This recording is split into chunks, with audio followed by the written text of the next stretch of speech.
Good afternoon. Welcome to the November TV POA Board meeting. I'm John Orr, the president of the board this year. I'd like to welcome everybody. We'll just get into it with the usual approval of the prior month's minutes. If anybody's got any comments or changes? I'll make the motion to approve the minutes. I'll second it. Any necessary changes anybody saw? No? All those in favor of approving? I approve. And we do have Marty Inkrot on the phone. Forgot to mention that. But I don't really have any opening remarks today. We're happy to be at the conclusion of our budgeting process. As we said many times, it's been a long, arduous process so far, starting in July, and appreciate all the effort that's gone into it. So with that, we will move right into the open forum portion. So if you've got something to comments or questions, step up to the mic, make sure it's turned on.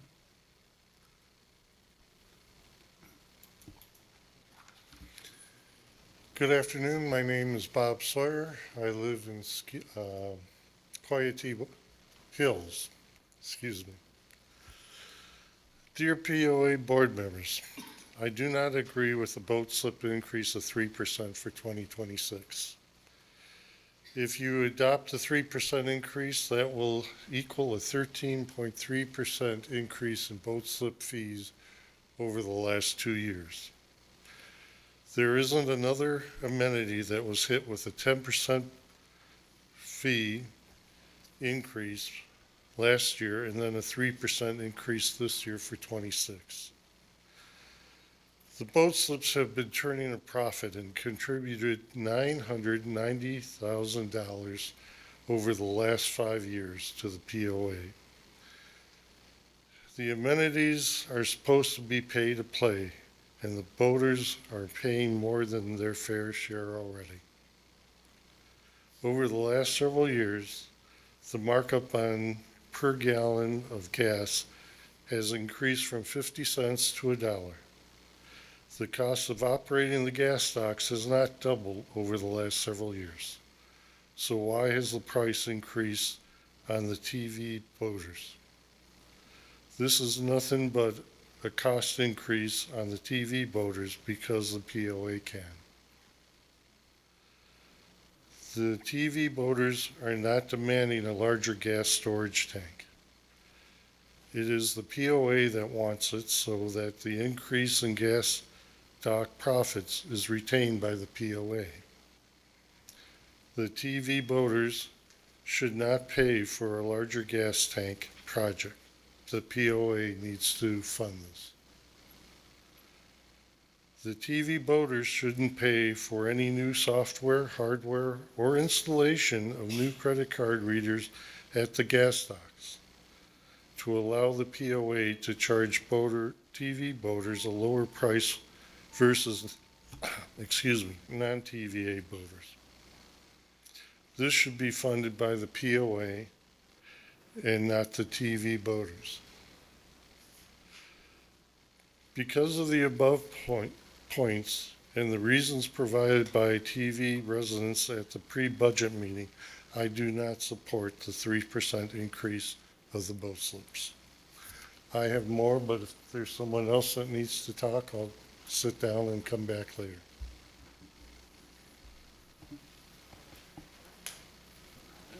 Anyone else? Okay, I guess I'll continue. Okay. I'm still Bob Sawyer. What is confusing when increases are not applied consistently?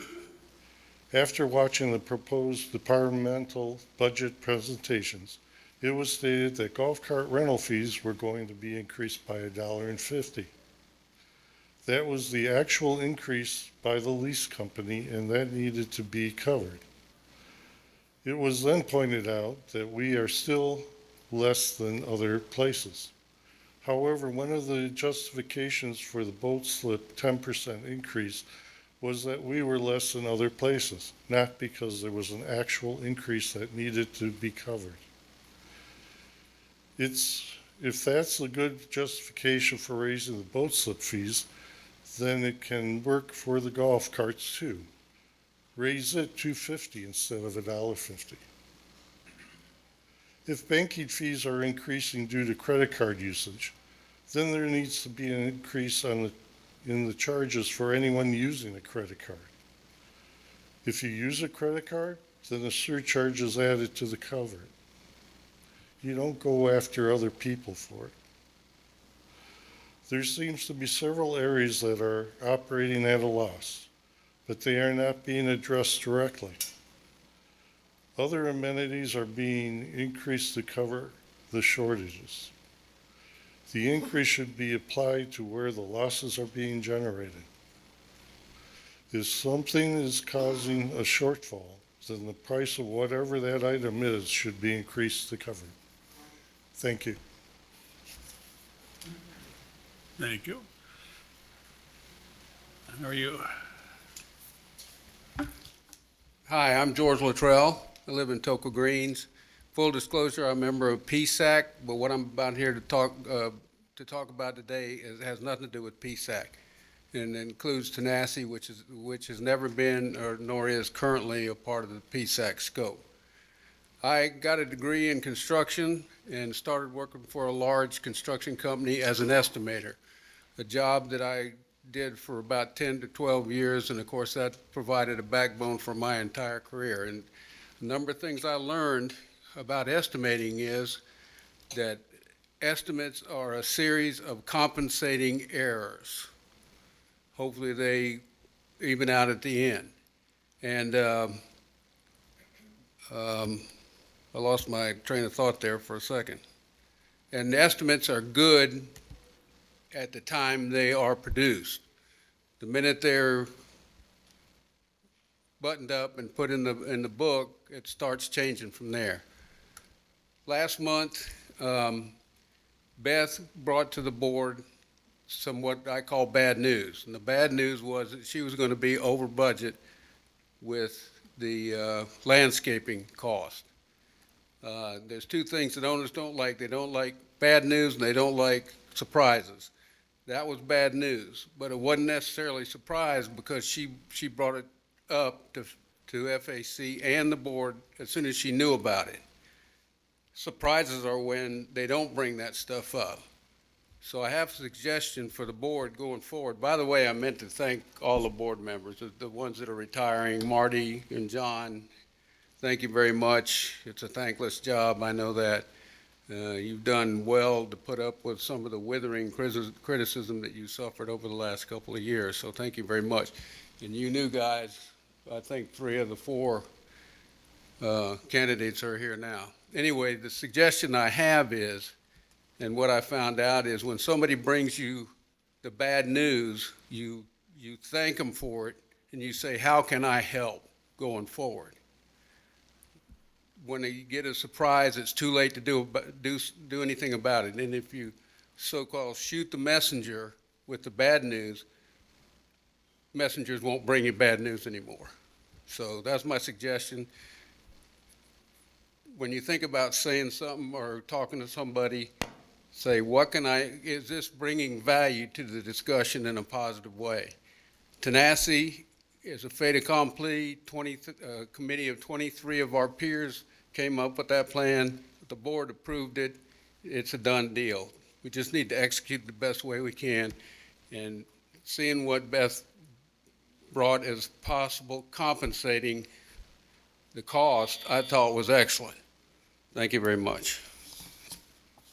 Thanks, George. We have an online question real quick, John, from Linda Garza. She would like to know what engineering firm was used to provide the water storage tank cost included in the proposed budget. There was not an engineer involved that I'm aware of. John Olson, Tanasi. I have some questions on the budget in regard to reserves. The new reserve study conducted for us by Facilities Advisors International, covering the next 30 years, indicated a yearly projected contribution of $4.6 million per year for the next 15 years. Our forecasted contribution from annual operations in the budget is shown at $9 million per year for the next 5 years. So if 4.6 million is going to the facilitators, advisors budget reserve, what fund is the remaining 4.4 million going to? Well, the contribution is not strictly from the reserve study itself, because that only covers a certain portion of our capital spend. So we've got a 5-year cash flow analysis that dictates if we want to stay on track with the FAI recommendation of funding level and do the other things that we've got planned to do, we need to have the $9 million funding level. Now, that's going to change. There's a bunch of different variables that went into this budget. One is a catch-up because FAI identified that, I don't know, it was like $6 million of our assets are way beyond their useful life. And the decision was made that we're not going to replace all of those, plus the normal assets that are hitting end of life all in 1 year. We're going to try to spread that out. So there's a bit of catch-up we're trying to do, as well as get to their funding level of 100% of what they recommend you fund your reserves at any given time. You know, in the previous reserve analysis, we were not getting past about 30% funded. So now our goal is, now that we've got a really good reserve study, we're going to try to achieve 100% in the next 5 years and stay there. So there's a bunch of different variables that go into the funding needs of a given year. Okay, I just thought that was almost double, Yeah, it is double. so that's a lot of makeup, I guess, and different things. Yeah, That's not included in funded assets then? It's zero funded assets? right, because it's, like I said, their scope is fairly limited to lawnmowers and trucks and more tangible things. You know, we've got facilities that, while they identified some certain aspects of the facilities like HVAC, they're not taking the entire facility into their calculation. So there's, like I said, there's a lot of different variables, and it's not arrived at arbitrarily. Okay.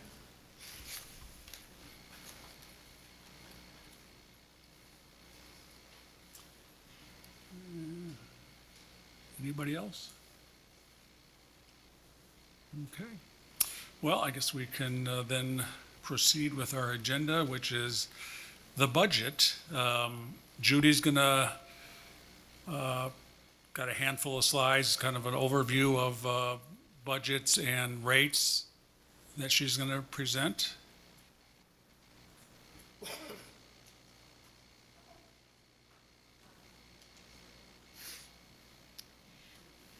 The 2026 business plans and budgets were presented to the community in detail on November the 13th and are available to watch on TVN if you haven't already. I will now present the assessments and fee schedules along with the reserve and capital plans to the board for approval.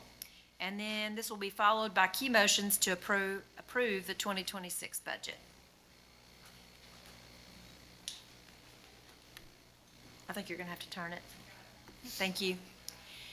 For 2026, the assessments followed the board's guidance of no more than 3% increase. The proposed rate for next year is $186.98 per month, beginning January the 1st. The 2026 golf fees reflect a 3% increase with an additional $1.50 per round for carts. That change is tied to the upcoming cart lease renewal and keeps the program costs aligned with usage. Recreation fees increased by 3%, consistent with board guidance and necessary to support staffing, equipment, and programming levels. Dock and RV storage leases also increased by 3% for 2026. These adjustments continue our plan to align revenues with long-term maintenance needs. Tank installation and connection fees remain unchanged. For water and sewer, the 2026 rate schedule reflects our 5-year cash flow plan, recent consumption trends, and the net surplus needed to support upcoming infrastructure projects as currently modeled in our 5-year cash flow forecast. We will continue to monitor the sustainability of these rates as project engineering work progresses.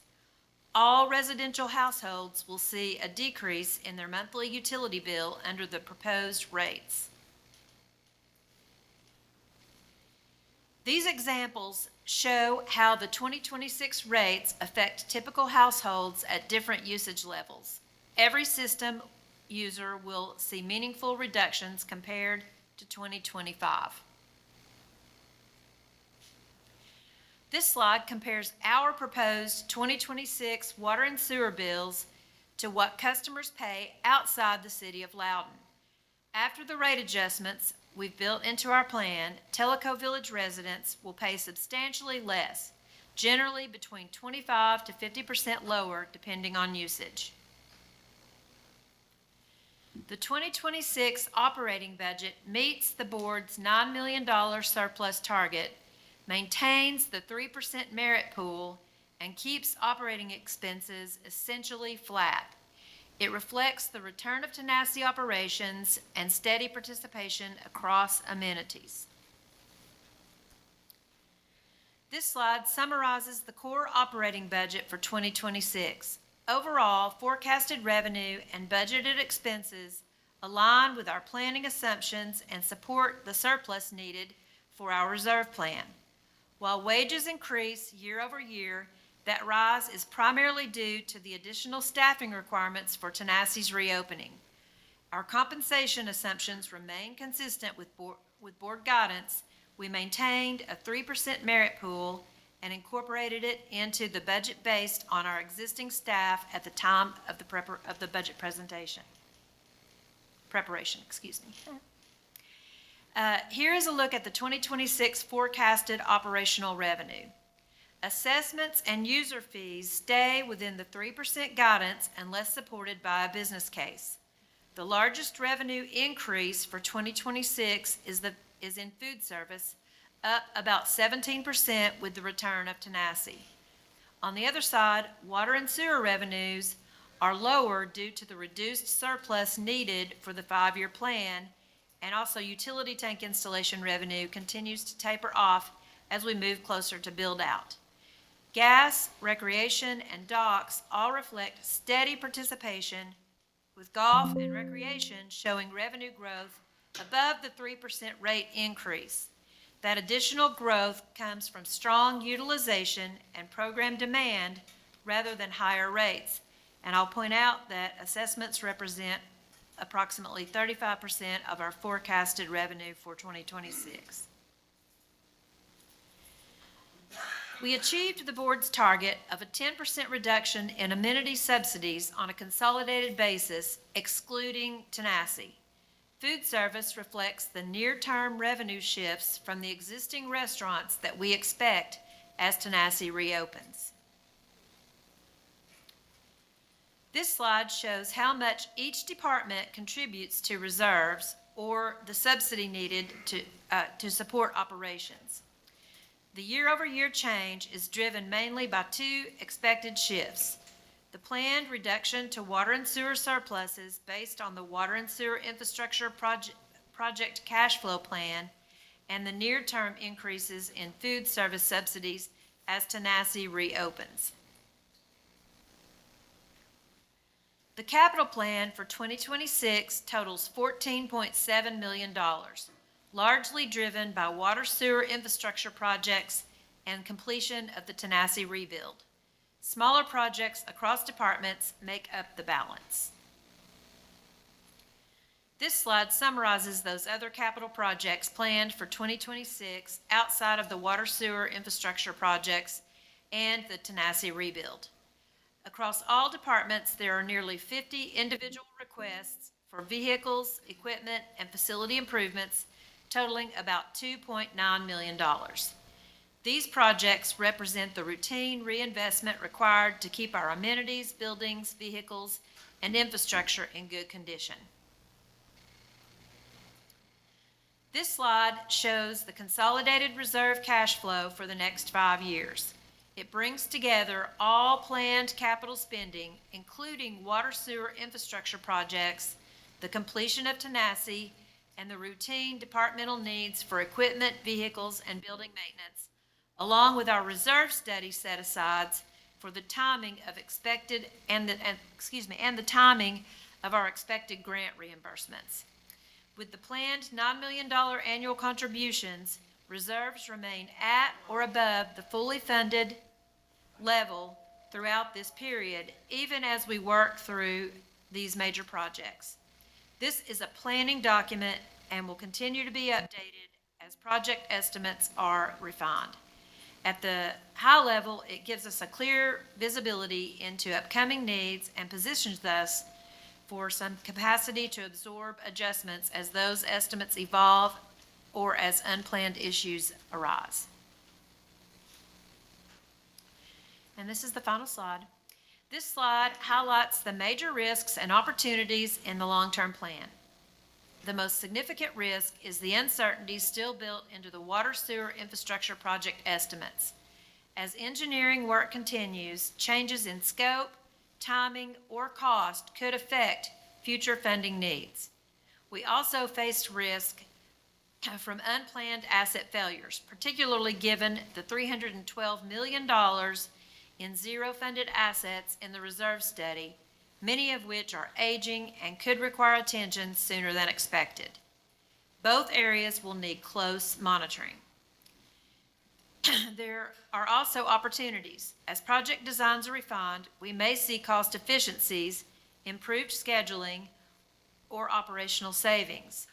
Discretionary revenue and community donations can also help support key needs.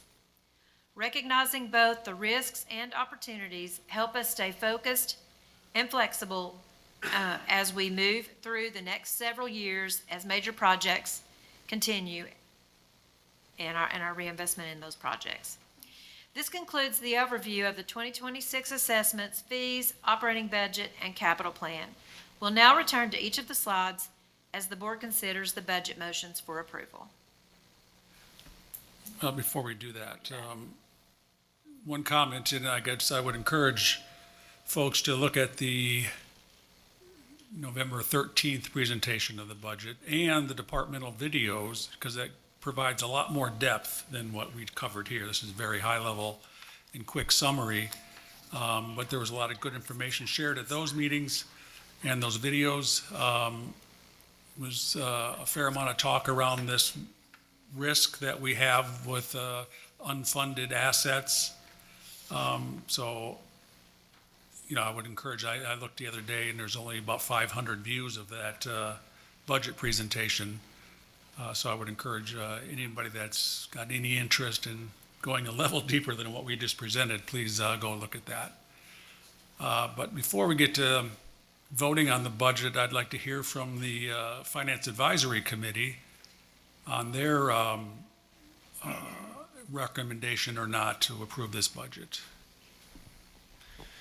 Thank you, John. Good afternoon. I'm Mike Harrington. I am the chair of the Finance Advisory Committee, and it's been a privilege to serve in this role for the last 2 years. Before making the recommendation to accept the budget from the board, I do want to thank a few folks, in particular Judy and Jim, for the fantastic work that you have done in getting the budget to this point.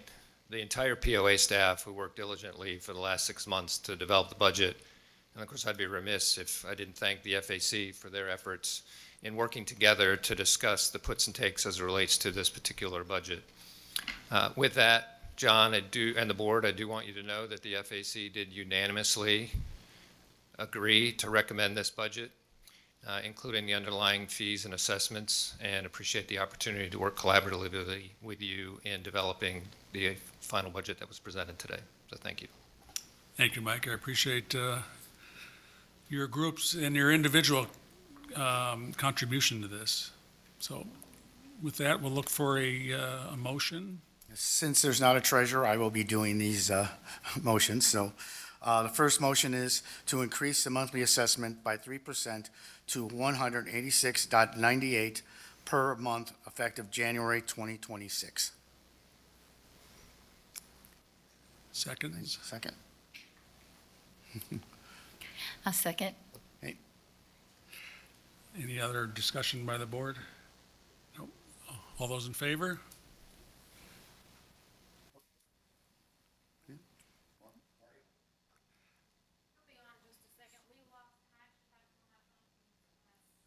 We lost internet connection. Marty, see if you can speak. Can you hear me, John? Yeah, now we got you. Okay. I said I'm in. I'm good. Okay. Okay, second motion for golf, to approve the 2026 golf fee schedule as presented effective January 1, 2026. I'll second that. Any other discussion by the board? No. All those in favor? I'm in favor. 6-0. Motion number 3, to approve the 2026 Park and Recreations fee schedule as presented effective January 1st, 2026.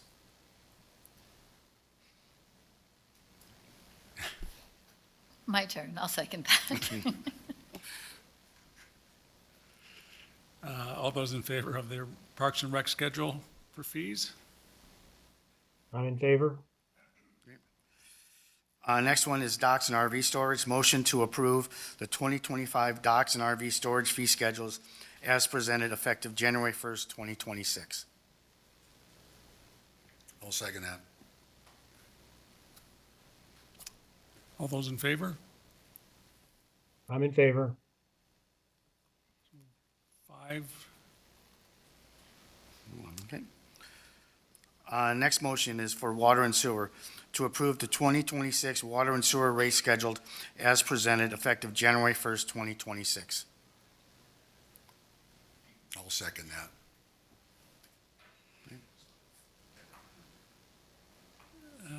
One more. There you go. Okay, all those in favor of the water rate schedule? I just want to make a comment. This is very good, by the way. I think the team really did a great job at bringing this back in. I mean, that's a significant reduction from 211% markup on 13 to $5, which is 3.3%. What a change. Thank you very much. Great job. Yes, they did. Yep, I agree. I mean, the significant decrease from what Loudon charges their customers direct is significant. I mean, that's a big deal. Yep. Are all those in favor of the water rates? I'm in favor. 6-0. Okay, motion to approve the 2026 operating budget for revenues, expense, and net income as presented.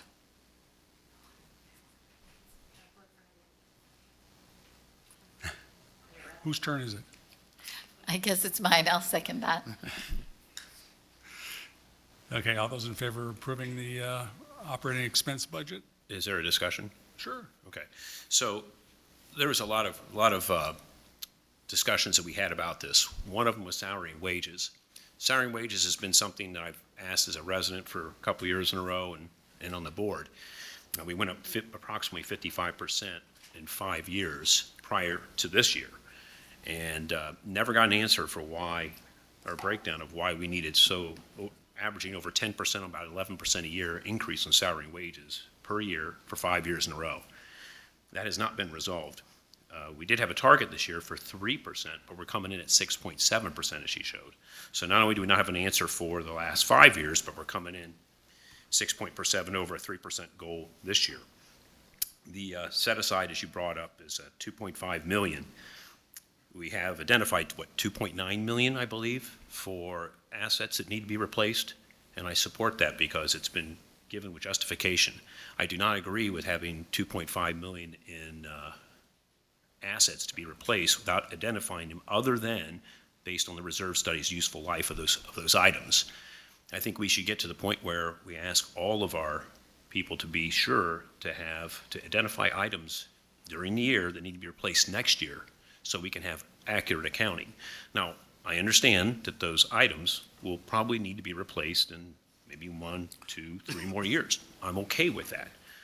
But there was a philosophical discussion, which I agree that we have some disagreement on. Some people call it the yo-yo effect, meaning that whatever our prices and fees are, we should be looking more 5 years out and keep them steady versus having them fluctuate based on actual. I like the the latter, not the former. I think that we should be identifying exactly what needs to be spent, and our fees and our charges should match those exactly per year.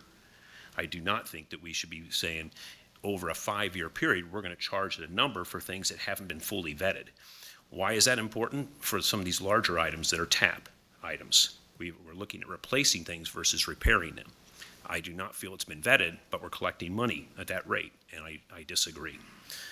The next thing I have is the 2.4 million that we have set in this budget to pay for the elevated water tank and a Gihiti main pump station. Those items are not going to hit us on the books in 26. That will hit us in 27 and beyond. I do not think that we should be collecting for these items that are not going to occur in 26. Very much in line with what I was just saying before about the 2.5 million to set aside.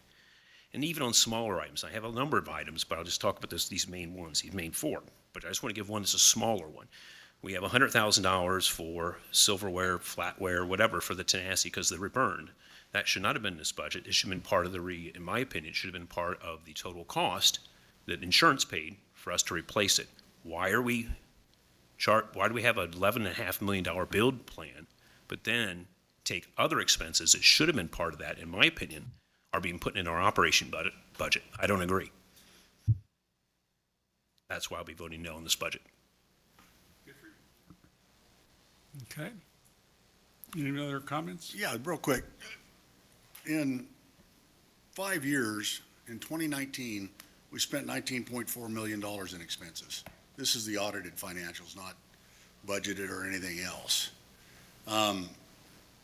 Last year, we spent $35 million in budget. That's an increase of 73% in 5 years. Inflation over that same period was 25%. Our revenues more than doubled from a little over 20 million to almost 45 million.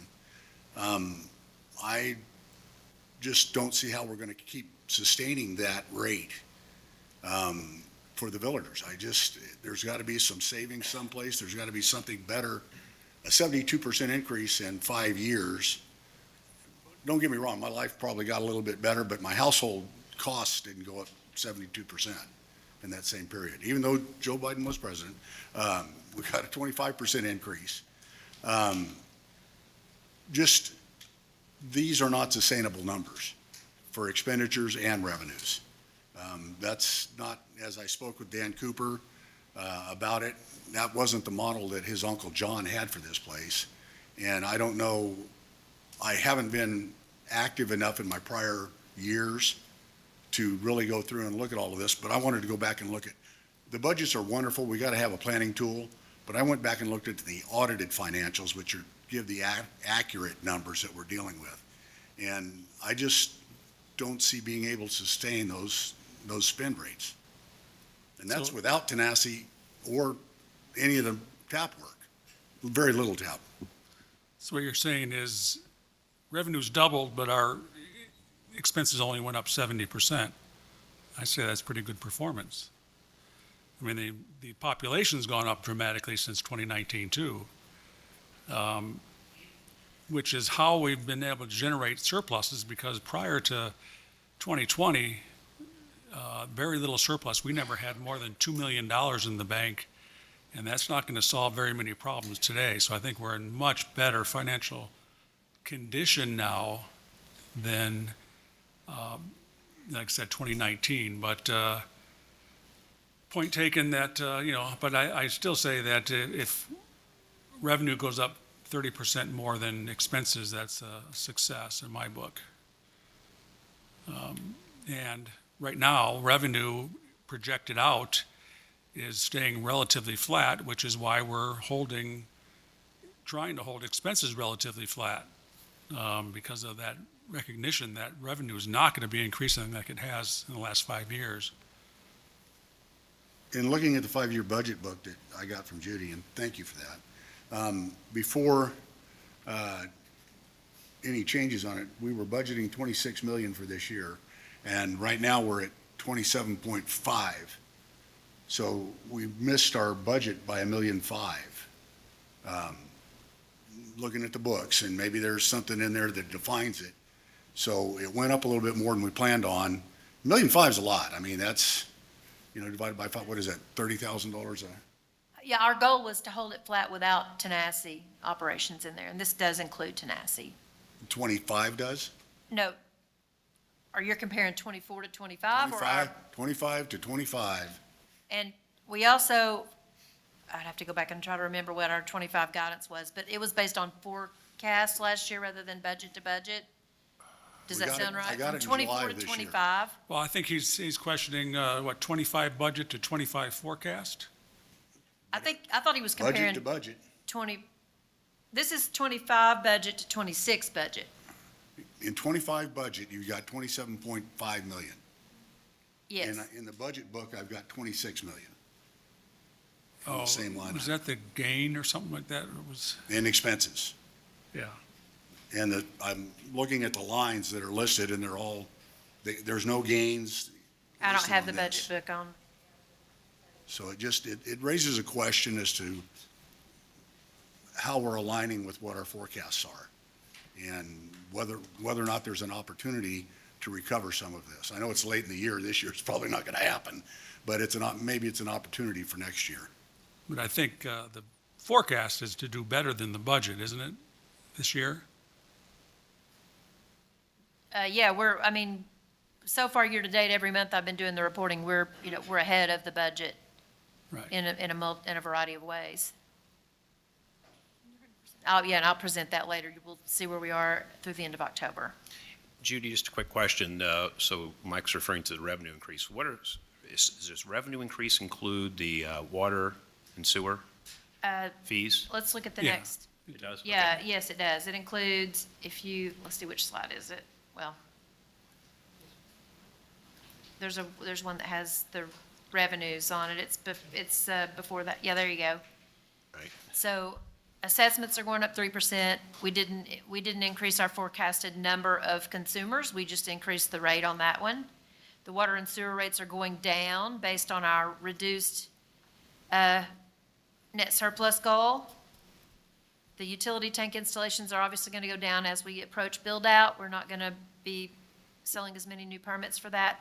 Food service is going up 17%. These are all forecasted numbers based on opening Tanasi. And golf is going up, as you can see, golf and rec and docks as well are all going up by more than the 3% increase in the rates. And that's all user-driven. It's based, for golf, in 2025, we budgeted 105,000 rounds. In 2026, we budgeted 114,000 rounds. So it's volume-driven. The same for the rec and also for the docks. We've got, we've estimated, I think, more gas revenue and also a little bit of an increase in the dock rentals based on some that didn't get rented for the full year last year. Thank you. But my point was, I think that the lion's share is not really user fees, such as voluntary. Most of it is mandatory, such as WSIAF, the WESAF fee, the water markup that we've had. When we went up our assessment fees 9.1% the year before last. These are the things I'm talking about. So a lot of the revenue growth that we may say looks like a success story, John, I think the majority of it wasn't necessarily generated from voluntary user fees. That's all. That's the No, only thing. I think the biggest driver could have been golf, going from 80,000 rounds in 2018, 2019 to 115,000 every year since COVID, basically. That's been a huge revenue driver. and I don't, and please, Casey, don't take offense to this, but, you know, our goal of 114 and some change is 2,000 less than 2 years ago at 116.7. My recommendation was to make it 120. And So- also bring in the food service Yeah. in-house. Yeah. We wouldn't have had only Kahidi revenue associated with that prior to last year, right? Right, well, that added, $5 million of revenue. Well, and with the golf revenue, I mean, 115,000 rounds, that is significant. Remember, this is weather affected. So you get a bad 2-3 weeks, they get a significantly drop in rounds. So I think going up anything more than 115,000 rounds is not really doable. And then can our support courses support that with the maintenance and stuff that we do that to keep them the quality we have? Based on what, Ed? Based on, we've got times allocated in the mornings to do maintenance. So if you start taking those times away or making them earlier, now if you're making them at 5:30 in the morning, they're cutting grass, you know, that's waking people up. That's not a quality of service for the community. Okay, I'm not referring to lessening maintenance, but I'm just thinking about things that we could do. And we've had a lot of discussions, and we're continuing to have a lot of discussions I've had with Casey and Matt and others about, you know, what can we do to ensure that all of our prime tee times are full? What do we do about chronic cancellations? Why do we have twosomes and threesomes going out in prime time? There's a lot of things. I mean, we could go into that, and because we have run at 116.7 before, and I think that 120 is not an undoable stretch. Please keep in mind that Dan Cooper said that, and we can't validate some of the detail that Casey would like to see, but he said we did 47,000 rounds at Tokwa in 95 before we opened Tanasi. That would put us at a total of 147,000 rounds. I'm not saying that we look at reducing services to get it. I'm talking about there's things that we could possibly do. There's a lot of things, Ed. We've talked about it. When we have leagues go out, do we just do a single side, or do we do dual release? Do we look at a league that doesn't take the whole course and then start opening up earlier to you know, allow other golfers to come out when they're only taking 2/3 of the course, open up a third an hour or so earlier? A lot of little things, right? Well, there are always ways to improve, but a lot of the things you're proposing would impact the quality, you know, and if you go to another minute per times, that's going to have more backups on the course. So you got to look at that. Right now, I think our golf courses are some of the best in the area. To be able to maintain that, more traffic is going to reduce some of the impact and require more maintenance. So I am 100% behind the golf budget and what they've proposed. I mean, if they can find some better ways to improve it. Our current system does not let us to be charged for cancellations, and I think you know, that is something as we look to upgrade the systems, we're going to be looking at. But and also, what's the impact on that to the environment? Does the golf community want to be charged when they cancel a tee time? That's an impact on the quality of life here. So that is something we really need to evaluate closely before we start making these wholesale changes. Yeah, you know, Ed, what you're into some of the tactics. I'm still speaking strategically. So, but getting to some real world examples. So yesterday they said Tokyo was delayed by an hour, right? My tee time was at 12:09.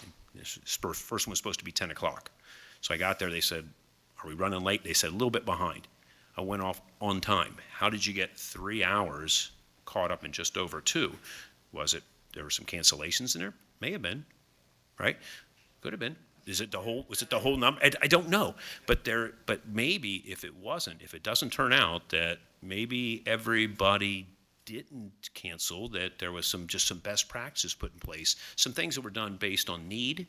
Maybe we should be studying some of those things to find that out. By the way, the round took 4 hours, so it wasn't because we forced them out there and backed them up. All I'm saying is this, Ed, I'm not here to speak about the tactics it would take to do that, nor am I here to say lessen the quality of life, the quality of service, or the quality of our golf courses in any way, shape, or form. What I'm saying is that sometimes necessity is the mother of invention. We can work smarter, not harder, and figure out some of these things. That's all. I'm always looking for improvements, but I do never want to see the impact to the quality of our courses or the quality of play. That's all I'm saying. And some of that goes back to member value, but I would also say there are multiple ways to look at revenue generation in golf, and it's not always just add more rounds.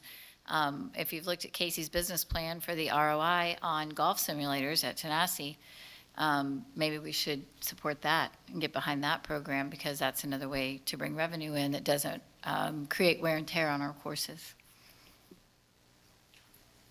And that would be voluntary revenue. Okay, so good discussion. Need a Yep, vote. got a motion on the table. All those in favor of the expense budget? I'm in favor. 4-2. Next motion, to approve the 2026 capital plan totaling $14.718 million. Is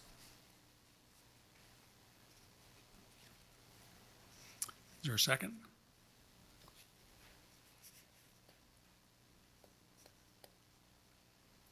Why not? I'll second. Discussion? No? All those in favor of the capital plan? I'm in favor. 4-2. And the final one, motion to accept the 2027 through 2030 projection as planned documents subject to change based on continuing review.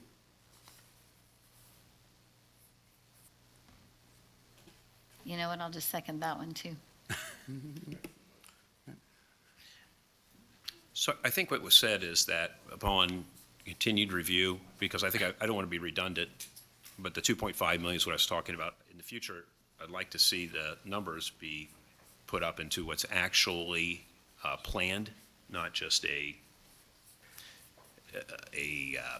random, not a random, but just a number that's put in there as like a set aside. So I can approve this based on the fact that we will do future reviews of it, because I do believe in that. But what I don't believe in is the water sewer infrastructure projects. I am not signed up for the 22.6. That alone is something that I will not vote for, because I don't feel we fully vetted that. And I just want to be very transparent about, we can fix the set aside for the future, but I can't in good conscience vote for the water and sewer infrastructure projects when I don't believe it's going to come in at 22.6 million. Thank you.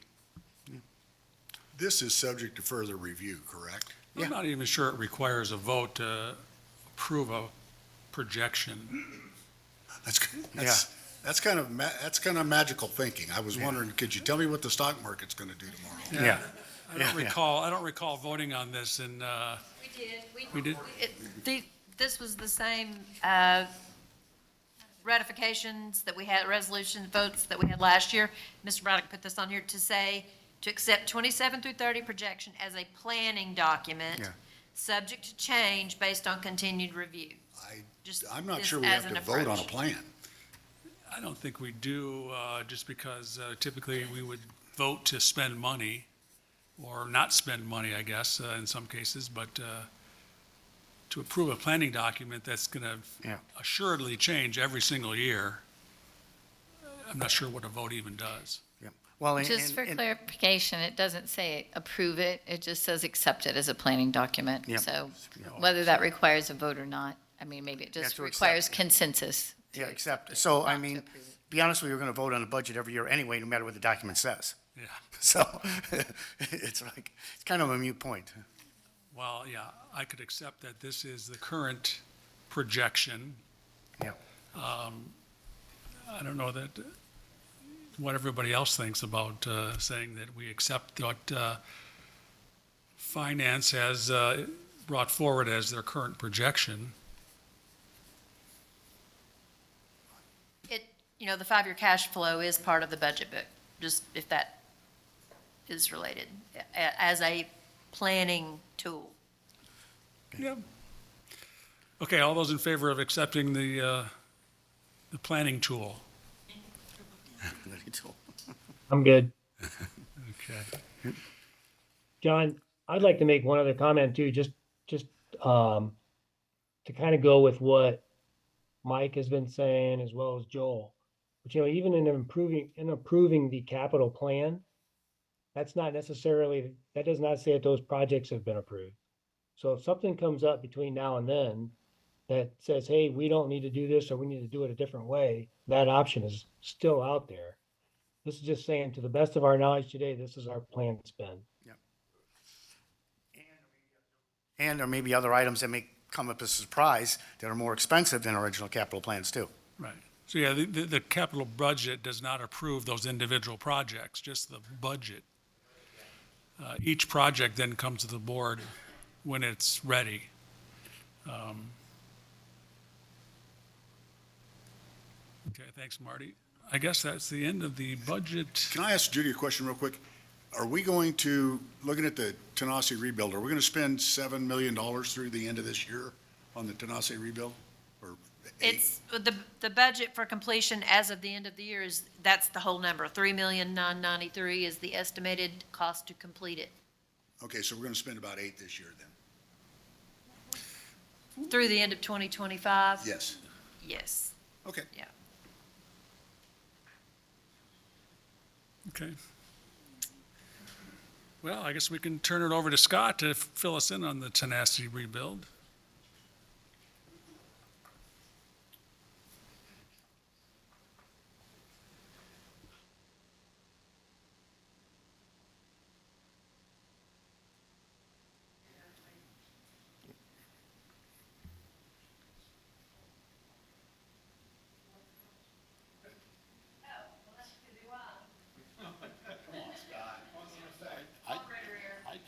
I just took it from her. I didn't do anything to it.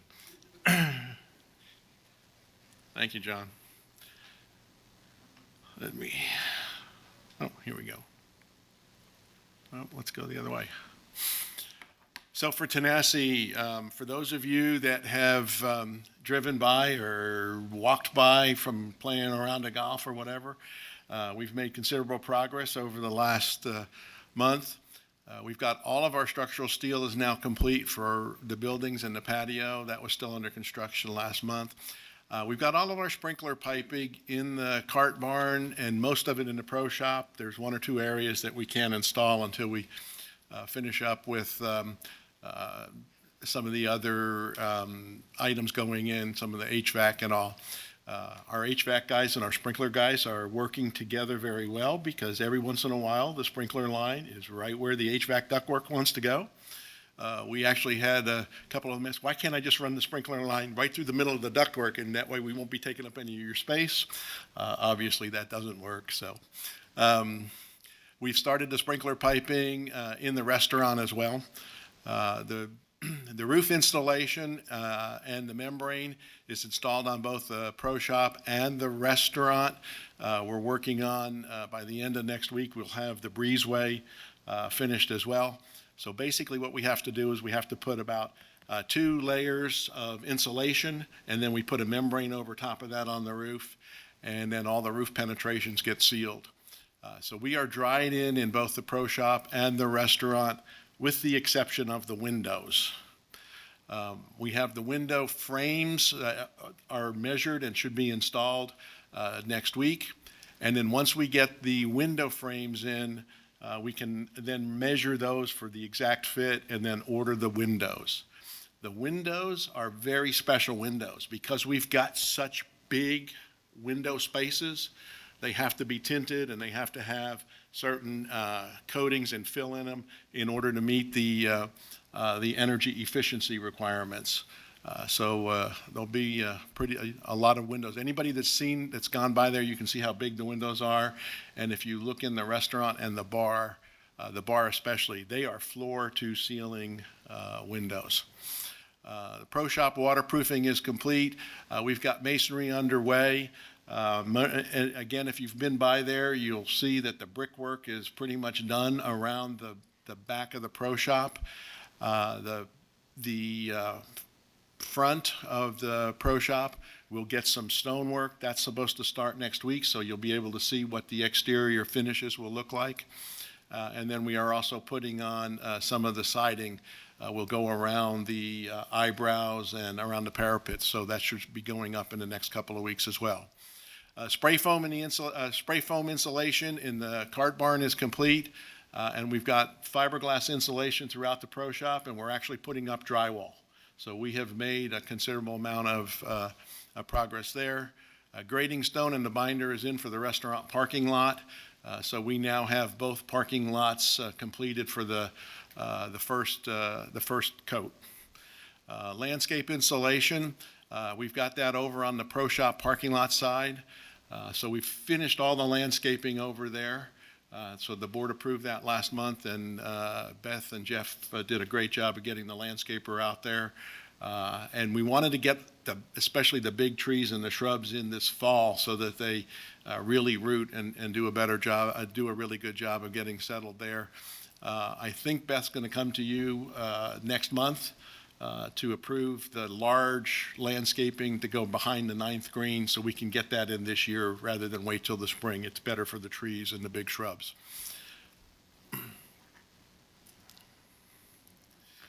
I've got a few photos here. I always like to show the progress there so people can see. This was what the building looked like last month when I did my update. This is what it looked like last week. So you can see all the roof is complete, the roof insulation, the parapets are going up, and we've got a lot more. All the siding is on the building, and everything has been framed. This is the inside of the pro shop. This is the pro shop itself, looking toward the front of the building and over toward the parking lot there, so you can see how large that'll be. We'll get all of the drywall in there and then build in the custom cabinets for the pro shop, so it'll be very similar looking to the Tokwa pro shop. Flex space windows, you can see how big those windows are in the back. And again, you can see there the masonry going up, the brickwork going up there, as well as all the waterproofing is complete there. And what looks like little sticks on top of the roof, those are for the parapet walls, and that will hide the HVAC systems that are on the roof. There's the spray foam in the cart barn. You can see all the plumbing is complete. The white pipes there are the drain pipes. There's, if you've got really good eyes, you can see the copper lines in there for the water supply, and the black lines are all the sprinkler systems. There's our 14-foot fireplace frame and just the roof of the patio. So you'll see we'll have a very large patio area outside the pro shop, and it's across the breezeway from the bar. And this is looking into the restaurant through the bar. And you can see on the right-hand side where we're looking out over the lake, those will be the floor-to-ceiling windows. So we're finished with the framing there. It will be window frames that go in along there. The pipes laying in the front are fire sprinkler pipes. And this is just from the entranceway to the restaurant, looking out through the bar.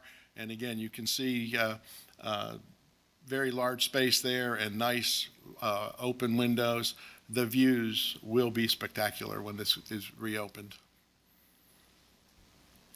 Let me pause a minute and we'll do into water and sewer update. For water and sewer, we have 3 ongoing projects.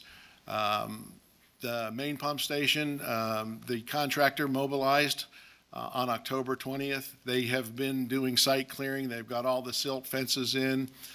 We've been surveying to get all of our inverts and all of our locations. We've cleared all the trees for the electrical building. So that big area that we've cleared out behind the existing pump station, a couple of people have said, I thought we weren't going to put the storage tank in.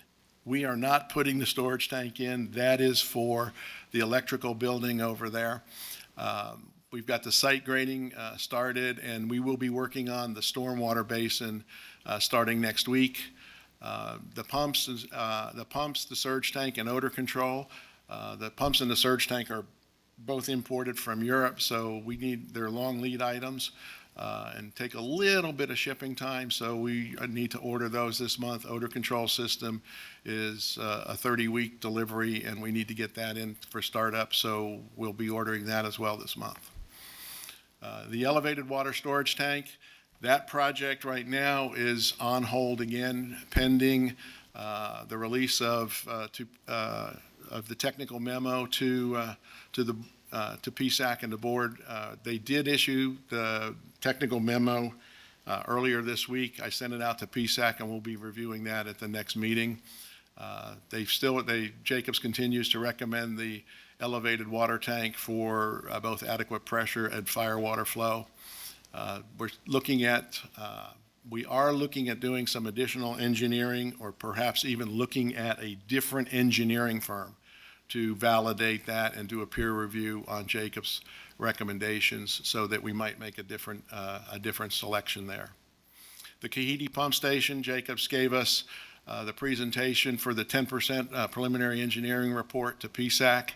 There were a number of questions, particularly around the cost estimates. So we've asked Jacobs to go back and relook at that. PSAC will be relooking at their assumptions and at the cost estimates before we move forward with any recommendation on that. Once PSAC and FAC are good, we'll come back to the board and say, which way would you like to go? Basically, they looked at three alternatives. One was the renovation of the existing Kahidi pump station, or lift station, sorry, building a segmented lift station where they just go component by component. And the third one was a package unit where everything comes from one vendor. It's pretty much pre-assembled. We dig a hole, drop it in the ground, put a separate meter station in, and pipe it up and wire it up and go from there. The cost estimates were very close, but there are some questions about that, which is why we are relooking at those. We always want to talk about our I&I reduction efforts. Through November 15th, through last Friday, we have inspected 3,240 tanks. That's both Kahidi and through the main village.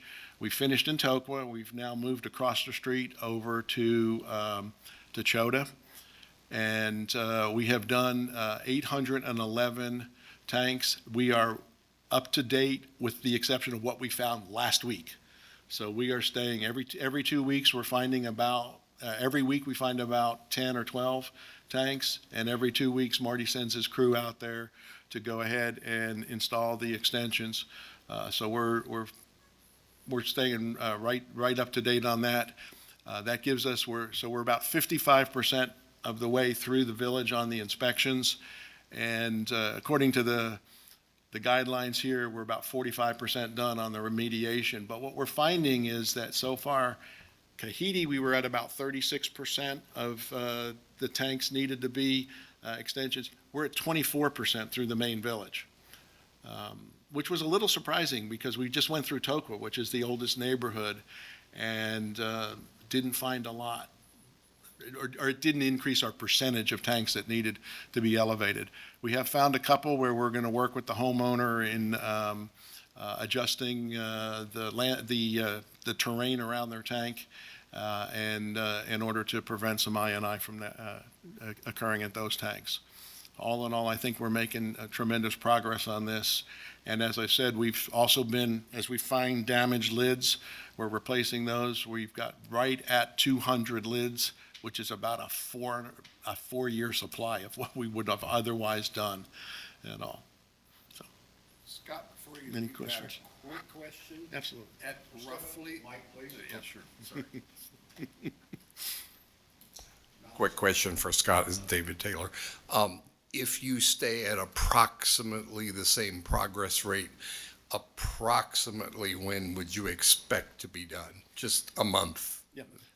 We're thinking somewhere around the May, June timeframe with what we're currently doing. Obviously, we haven't gone through January where we get the wonderful weather, which slows us down a little bit. But we're thinking by May, June of next year, we should be done with the inspections and the elevations. We are finding a couple of homes where we go and the tank level itself is such that we can't add an extension, because if we do, it would put the top of the tank above the finished floor level. And if anybody has has or might want to build a bathroom in their lower level, you can't do that because it would lead to a backup should we have a failure of the pump or the alarm panel. So we're watching that as we go. As they do the inspections or do the riser installations, they are doing inspections on the panel, cleaning all the floats and making sure we get a good service on that as well. Any other questions? Thank you, John. Yeah, Appreciate it. I have a couple. I'm sorry, Joe. I have a couple. Go ahead. First, I have a correction. I said I was golfing yesterday. It was the day before. They had the frost delay on Monday. Scott, really good presentation.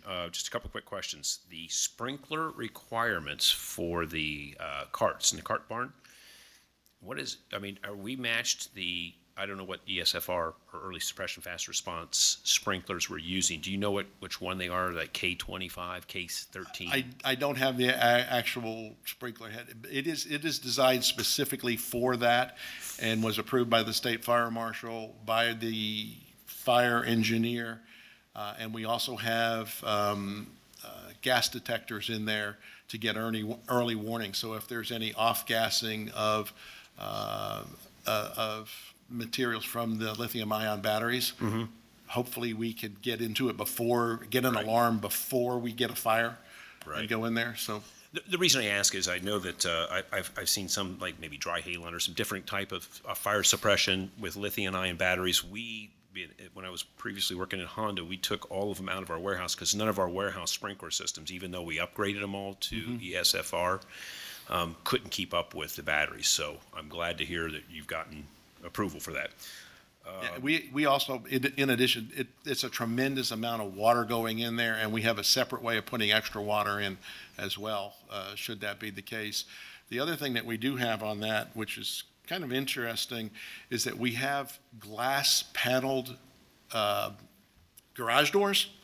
So should we actually get to a fire and notice that it's actually burning, we would make sure that we put the water on without opening the door so we don't add oxygen to it.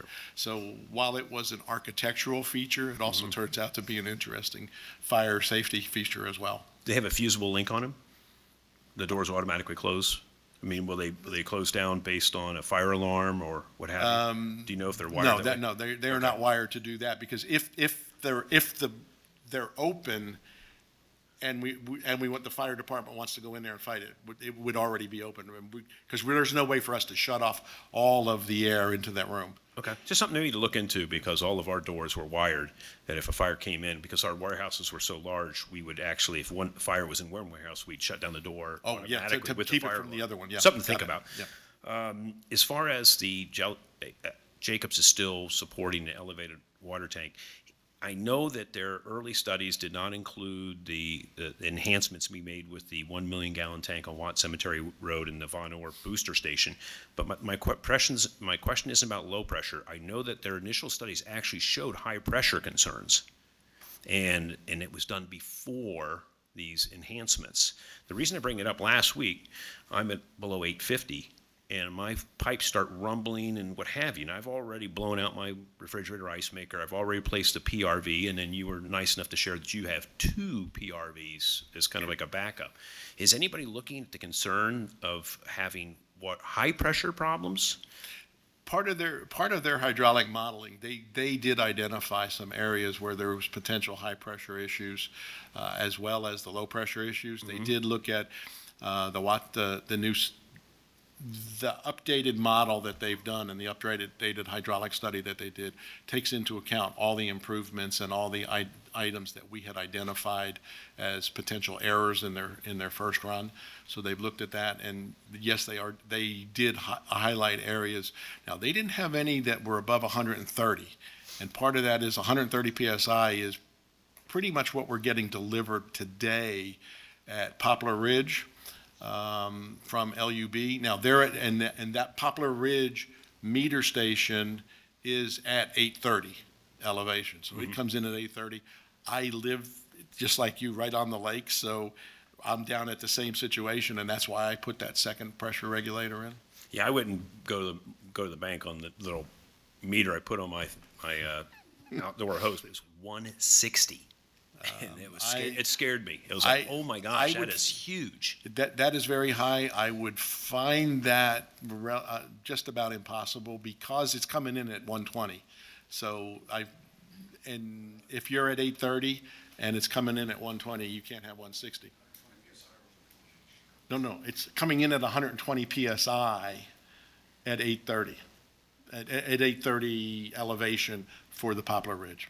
What I've asked, I'm sorry, what I had asked Austin to do, everybody might not be aware of this, but one of our public works staff goes out and reads all of the meters coming in and checks the tank and basically does a walkthrough of all of our water service delivery locations. And I asked him over the last couple of weeks, there's LUB has meters installed at Maple Hill and at Poplar Ridge. So I've asked him to read those pressure gauges, and he's been recording those, and they've been roughly 100 PSI at Maple Hill and 120 to 130 at Poplar Ridge. On which side of the check valve? It's on our side. Yeah, I wouldn't go, like I said, I wouldn't go to the bank on my little Home Depot meter, but it was loud and it was pretty heavy, and I had to go adjust my PRV. So even though I replaced it in 24, I still don't know that we want to be testing everybody's PRVs to make sure, or putting it on the owners that they have to have robust PRVs and check them on a regular basis just to make sure we don't blow our lines out. So just something to think about in the balance. I really like the I&I presentation. It's so good. Thank you for your update. You answered, before I could even ask, you answered what my question was, which is how is our run rate in the main village versus the Kahidi?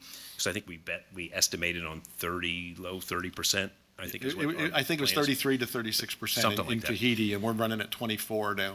Right, but my what's the plan to start having meters in place so we can see the effect of wet weather versus dry weather? We've kind of missed it with the first pass of the meters because I think you said the batteries only lasted 18 hours or something along those lines.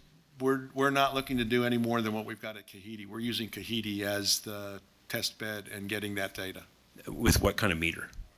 We've got the meter that is installed at the main pump station, and we're also getting daily updates from TAS on their meter reading as well, so we can compare our meter to their meter. And our meters, are they, so how do we fix the battery issue that we had? We are not taking those right now. We're only doing the main pump station. Because they're short battery life? Yeah, and we would have to do that we literally had somebody going over there every day changing the batteries. But they were inconclusive, what we did get from it.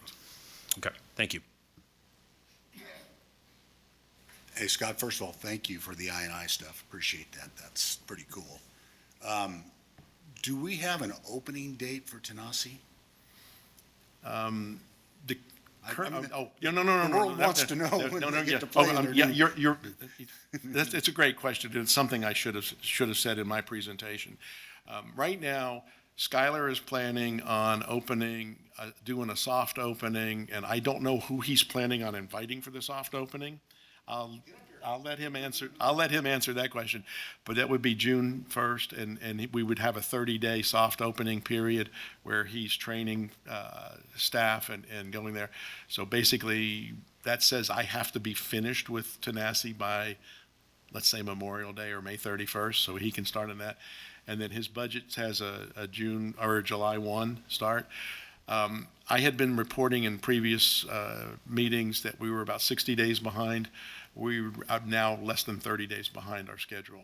So Congratulations, well done. We have really caught up. There were some issues with, if you don't have all your exterior stuff done, it was hard. Once we got inside, and I will say that the crews we have working are some of the top crews that RTC has had. The foremen work well together. The framing foreman is fantastic. And he just goes out there, lays out everything. All of those hanging eyebrows that you see around the building, those are all 4 pieces of framing together, down, over, and then back to hold it, 3 pieces, and then and then the bottom frame. Those were all made in jigs that he put together, so they're all made on the ground. puts one up at this end, one up at this end, puts a string between them, and then everything else lines up with it. And that way he's got one of his most junior framers building all of those, and they go up in a very short period of time. Really smart the way he's doing it. Cool. Skylar? So don't forgive me when the soft opening starts. I'd like to be there. The question's going to get asked. I'd rather get it covered here. Right, and so we'll be ready for that. And I think the other nice thing too is, as I said, I was joking before about the sprinkler guys and the HVAC guys having things in the way, or you've got to frame up and all of a sudden I've got to run an HVAC duct through there, call the framer over, man, boom, boom, he slices it out, frames it up, and it was done. The crews are working together very, very well. It's super good. So, Well, Scott, what is the RTC saying for their completion date? right now, they think we easily be done by May.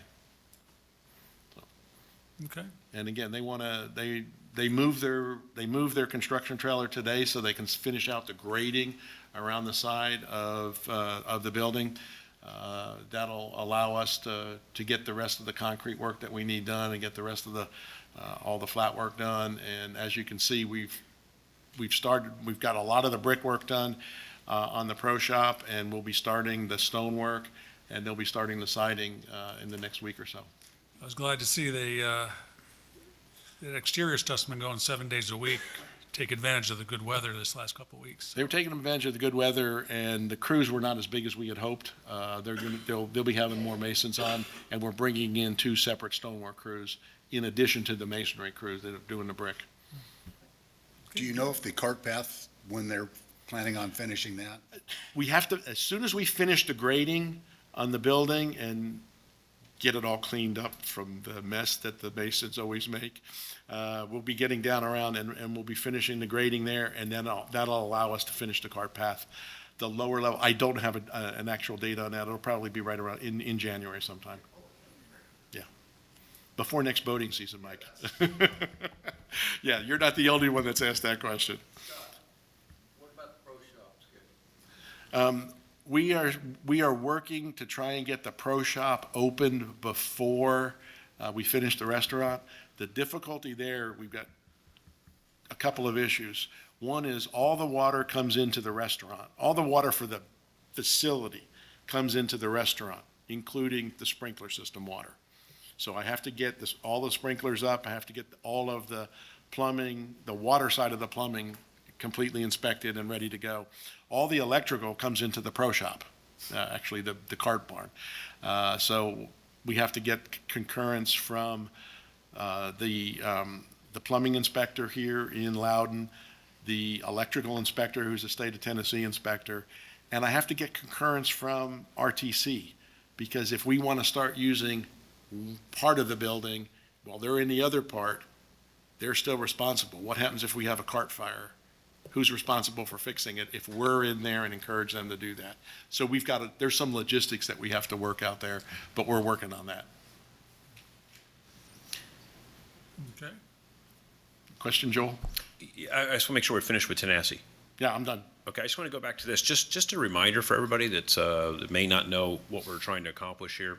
We're hoping to get, what is the number? Maybe a 15%, 20% reduction? We're hoping. We certainly hope so, and that can have some significant impacts on as we design some of the other pump stations, as we start moving on to Mialacqua and Tokwa and the other pump stations. So moving forward with that, that will help. Yeah, so just for everybody, just as a quick reminder, we peak out at 1,260 gallons per minute. LUB can only take 1,100. If this gets a 15% reduction, that takes us just below 1,100. Probably should be hoping for 20%, because as we add new homes still, it could still increase over the last study. So 20% would probably be our target. So if we can't, when these meters, that's why it's so important for us to be reading this along the way, because our goal is to get to 20% to keep us below the maximum amount the LUB can take until they add that new line under the river. So I just want to make sure, it's been a while since we talked about that again, but our goal out of this process is we're hoping for 20% reduction of rainwater getting into our system when it rains to get us by to when LUB expands our capacity. Thank you. Yeah. I think one of the other significant things too, Joel, is when we look at what that flow rate is, obviously the 1250 today that Jacob saw when they did the study, if we get that reduction. But as we go toward build out, we've switched tanks, tank manufacturer. We've gone to an E1 tank, which essentially for the future has zero I&I and the way they're designed. And that's a significant number in the build out. And I know when Phil Brenner was here last month and gave the long range planning study, he says, oh, we're almost at build out based on the ownership of the property because there's a number of people that own the lot next to them so that nobody builds on it. That's okay today, but we as designing the infrastructure for the community have to assume that someday that homeowner is going to sell and the new homeowner is not going to want to keep that other lot for the same reason, and they're going to go ahead and sell that lot to somebody who wants to build a house, which means put in a tank. Now, fortunately, yes, that'll be regular stormwater or wastewater, but it won't have the stormwater going in it because it'll be an E1 tank. And we're doing the same thing over at Kahidi with that new subdivision with the new developer over there. All of those we are requiring that they put in E1 tanks and all in order to eliminate or to prevent the I&I. That's great. It's funny, we just talked about that over lunch. We think it maybe could, John, 400 or 500 homes maybe have a second lot or third lot? Yeah, Phil did say the number, I forget. It was, 500, 600 maybe. Yeah, and thank you for correcting me. I said 1260, it was 1250, so thank you. And that's great news about the E1s not adding to it. So, like 15% could do it. Yeah. If we get a 15% reduction to and this is great work, what you're doing. If you get this done with 15% reduction, that's why we're always so excited to hear about the meter studies. So some of these wet weather events, I hope we get some better data because it really would be nice to know. We had some really nice weather in the last week of October. So I just got some of that other data. I pulled off from our meter and I just got the data from TAS. So I'll be running that analysis, and by next month I should be able to give you an update on that. Excellent. Thank Yes, you. Keep up the good work there. So Scott, I know Bruce from the IT committee's reached out to you. He wants to get some more, those numbers so we can help. As soon as I get it, I'll get back with him as well. Yeah. Yeah. Okay, thanks. Okay, thanks, Scott. Some folks.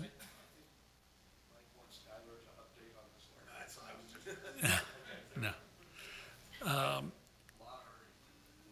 So earlier this year, we had a fair amount of discussion about fire protection in Kahidi, and Matt's going to give us an update on where we're at with that. Good afternoon. So some background information. Earlier in 2025, a group of concerned residents brought the issue of adequate fire protection to light in Kahidi. The feedback generally surrounded a desire to have a fire station in Kahidi and a contract for services proportional in value to the same agreement that the main village has with the Tellico Village Volunteer Fire Department. In my view, the discussions about a fire station have subsided. I don't necessarily mean to imply they're gone forever, but the subsequent conversations and direction by the board led to focused efforts to try to devise a fire service agreement between the Tellico Village Property Owners Association and the Hopewell Fire Department for the Kahidi neighborhood. So I'm going to talk through the proposed term. The term of the agreement would be 1 year, commencing with presumed approval today and continuing until November 18th, 2026. Absent an amendment to the proposed agreement, the agreement would continue on a year-to-year basis unless terminated by either party with 90 days prior notice.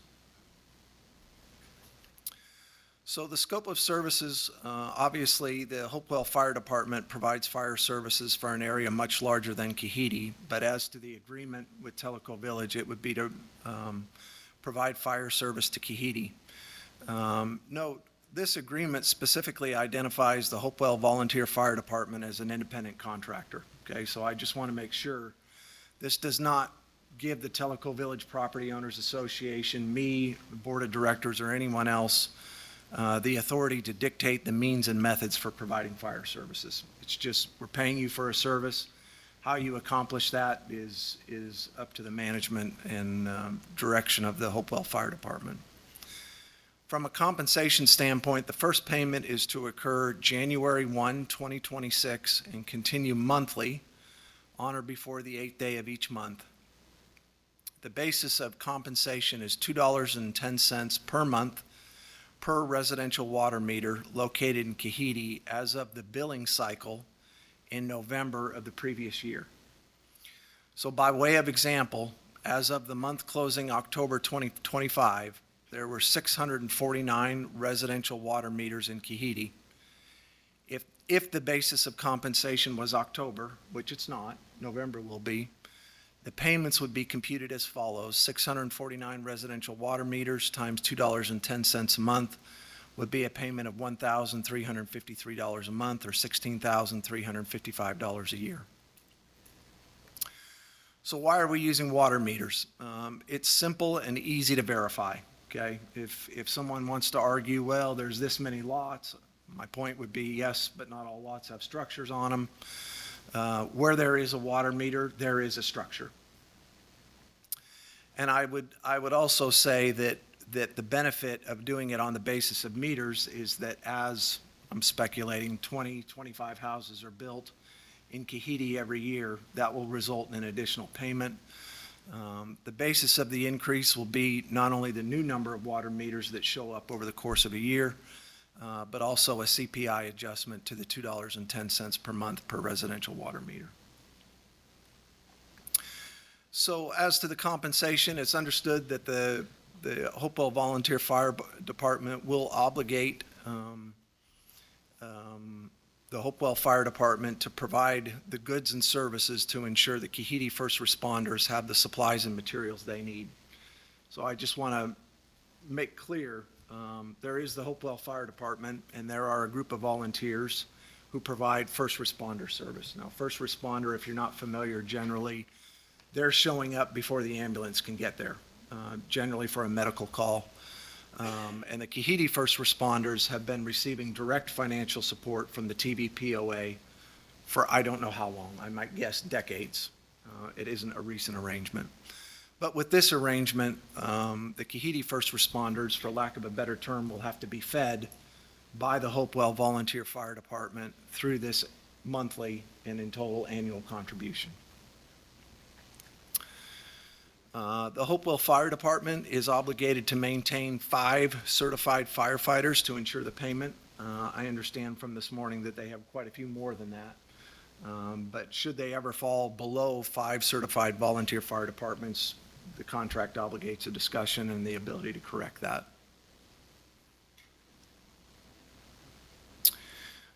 So this agreement, in my mind, satisfied what the board said, which was we would like to see some level of equity in terms of compensation to the Hopewell Fire Department when compared with the Tellico Village Volunteer Fire Department for the main village. I think from a compensation standpoint, using water meters gets it very, very, very close on a proportional basis. It's not perfect. Frankly, I couldn't think of a mechanism that would have ensured an exact same level of comparison. And I think it's ripe for board member consideration. I'll make the motion to authorize the board president to sign an agreement for fire services for the Kahidi neighborhood with the Hopewell Volunteer Fire Department.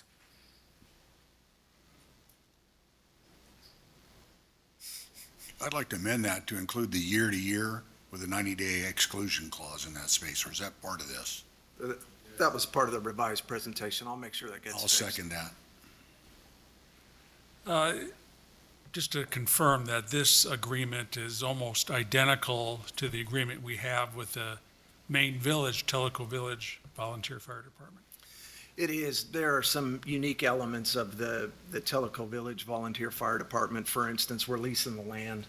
I'm not leasing Hopewell Fire Department anything. So I took out those provisions and really narrowed it down to provide fire services, how are they compensated, and what is their obligation in terms of certified firefighters to satisfy the financial relationship. That's really what we're down to. And the main village fire department does supply all of the materials and such for the first responders, correct? That's correct. Okay. Any other comments from the board? No? You guys want to say anything? We appreciate the consideration, we appreciate all the help too, and we feel good about this.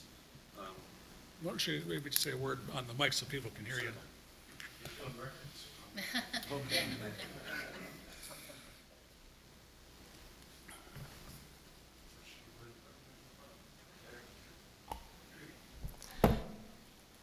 Thank you. Again, thank you for the consideration for Kahiti. We're all just trying to provide service and important service for Kahiti. And we appreciate too that it's lining up with what y'all are doing for Tellico Village Fire too. I have a. Who are you?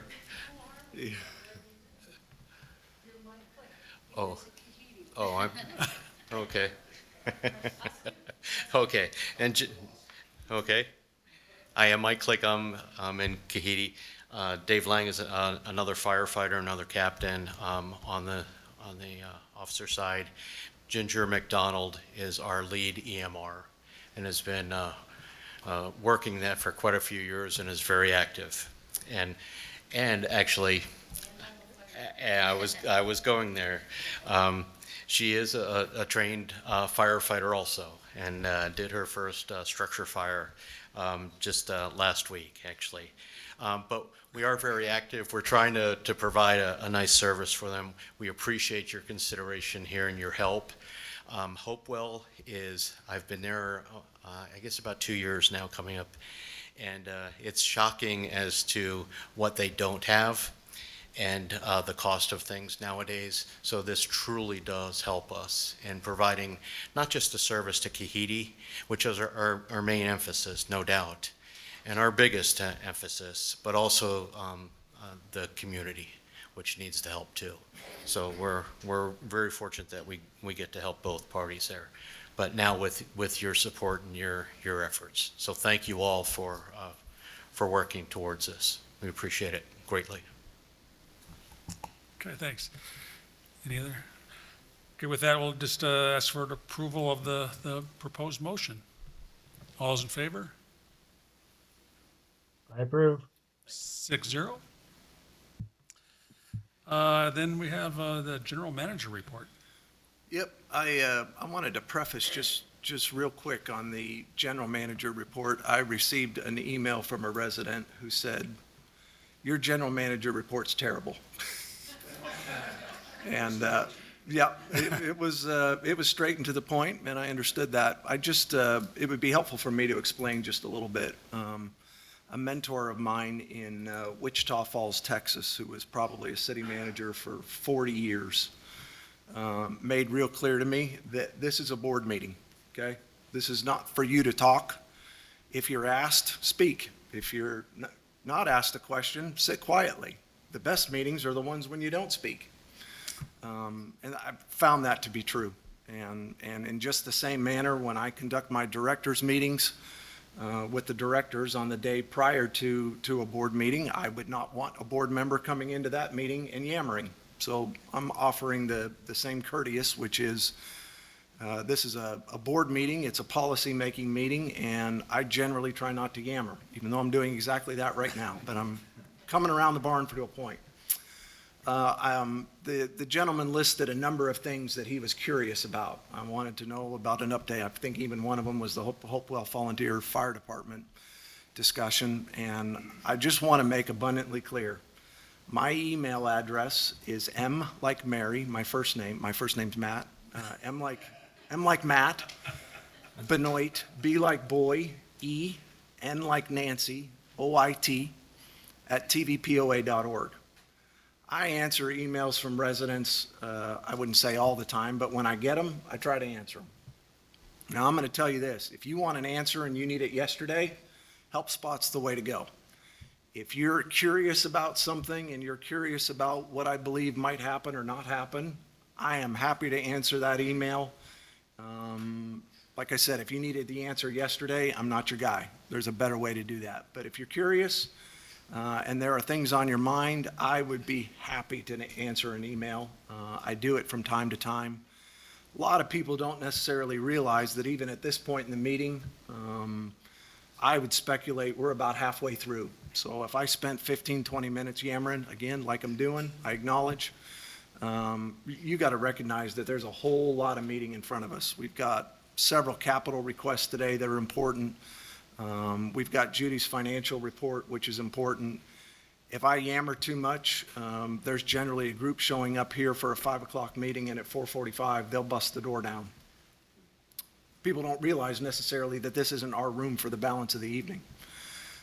So I just wanted to offer that. If you're listening to my general manager report and find it underwhelming, I totally understand. My approach always is to share positive information. Sometimes my general manager report comes right after citizen comments, and I like to try to layer some positivity occasionally on top of that. And that's what I'll continue to do. But honestly, if there's something you're just dying for an answer to, or speculation about what might happen, I'll give you my best view out the windshield. But with that, I really do conclude my general manager report. Okay. I'm going to speak from over here so I can run the capital slides after we're done with this part. Okay, let's go to the next slide. Our cash balance is $37.4 million, which has increased $6.6 million since December. We are earning a weighted average of 3.76% on our reserve balance after another Federal Reserve cut in our interest rates recently, and 3% on much of our operating cash. This slide allows us to see the split between the general reserves, the water sewer reserves, and the WESAF account. Our balance sheet remains strong. Total assets are at $81 million. That's up $12.7 million year to date. The growth in the cash and CIP are the primary contributors to our total asset increase. Total liabilities are $19.2 million. That's up $1.7 million year to date, primarily due to increases in unearned revenue. Our debt to equity ratio was 11% at the end of October. The reduction this month is a result of the sale of CCI property number P1. We made a $1.9 million principal payment on our CCI loan using those proceeds. The balance on that CCI debt is now $1.2 million. Other balance sheet highlights over on the other side: accounts receivable and allowance for doubtful accounts. The health of our accounts receivable remains strong. The ratio of the balance in the allowance account to our AR balance is 36% this month. That's an improvement from 41% at the end of December, and in this instance, lower is better. Information on suspended accounts is right below that. The balance due on suspended accounts, those that are 90 days past due, which is compared to the allowance balance, which is those that are over a year past due, remains lower than it was in December and year over year. The current balance of $719,000 represents 37% of our current accounts receivable balance. Looking at our unearned revenue, the current balance is $8.5 million in total. It includes upfront payments from residents for prepaid assessments, golf, and rec fees. Those are starting to pretty significantly decline at this stage of the year. Utility assessments and collected unspent WESAF funds together represent 70% of the current total. Go to the next one. Looking at our WESAF account fund activity for October, approved project spending for the month was $209,000. And you can see the bottom line on the yellow and the green represents the spending that occurred this month, not the very total line, but the one that has 1031 by it. We spent money on the elevated water tank or tower and the main pump station this month, bringing our year-to-date project spending to $573,000. Interest earned in October was $13,112, resulting in a current account balance of $3,552,000, which agrees with what we saw on the balance sheet. Next slide. Looking at our consolidated P&L, we finished October with a gross profit of $30,056,000, which is $830,000 better than our forecast. While water and sewer and utility tank installation revenues are currently lagging year-to-date, lower than budgeted utility tank installation costs have improved our gross profit results. We beat prior year gross profit by $1,494,000, and that the source of that variance came from assessments and water sewer revenues. Our expenses through October totaled $20,244,000, coming in $1,136,000 under budget. This variance is driven by three main areas. Our road maintenance timing, we're almost done with that, but we still have about 5% of that planned work being completed this month. Wages and benefits were $334,000 in total under budget, and our other maintenance expenses were $332,000 collectively under budget, primarily across public works, for sewer line maintenance and common property, along with some smaller underspends by golf, recreation, and food service. Our other income and expenses are contributing $2,980,000 favorably to our budget variance through October. Again, as we just discussed, $573,000 of that total comes from revenue reported as earned from the WESAF spending that has occurred on those projects this year. Gain on the sale of property, lots, and used equipment are $1,737,000. Again, we sold that CCI Parcel 1 in October for a gain of $950,000. And interest income is $662,000 greater than expected year-to-date because we thought we'd be spending our reserve capital a little quicker on those projects this year. I'm sorry, don't turn it yet. Our net income through October totaled $11,062,000. If we add back the depreciation expense, our net surplus was $13,164,000, which is $4,945,000 better than budget expectations. This year-to-date variance comes roughly 40% from operations, again, due to some of those variances we talked about, primarily in the utility tank installation cost of sales, our salaries and our maintenance expenses, and 60% from other income, which is the WESAF gain or revenue, the gain on sale of property, lots, and equipment, and our interest income. And much of this variance should hold in the last couple of months of this year. Let's go to the next one. Here's a look at our water sewer reserve fund. This is not the WESAF, this is the General Water Sewer Reserve Fund. Our net surpluses from this is funded by our net surpluses from operations through the end of October. These results are included in the consolidated totals that we just saw on the previous slide. So focusing on the numbers with the red asterisks over on the far right side, or just looking at the little summary on the left, we started in January with a water sewer balance of $6,691,000. From there, we added net surpluses earned so far this year, $3,416,000. Subtract our non-WESAF capital spending. Year-to-date, that's $344,000, and that's spending, again, not on one of those 5 approved projects. This is meters and trucks and equipment for water and sewer, and that was unchanged in October as there was no additional spending this month. And interest earned on the reserve balance year-to-date is $120,000. And then we can see that the ending balance in this account is $9,883,000, which agrees with the amount we saw on the balance sheet. Okay, here's a look at our reserve spending for the year. The total reserve budget, including the carryovers from 2024, that's the total at the bottom of those first 2 columns, is $21.7 million. Authorized spending on these projects so far this year is $22.5 million. And then the divisional spending results for 2025 are the number in yellow at the bottom, which is $10,187,000. And as you can see, the biggest contributor to the 2025 spending so far this year is Tanasi at $6,032,000.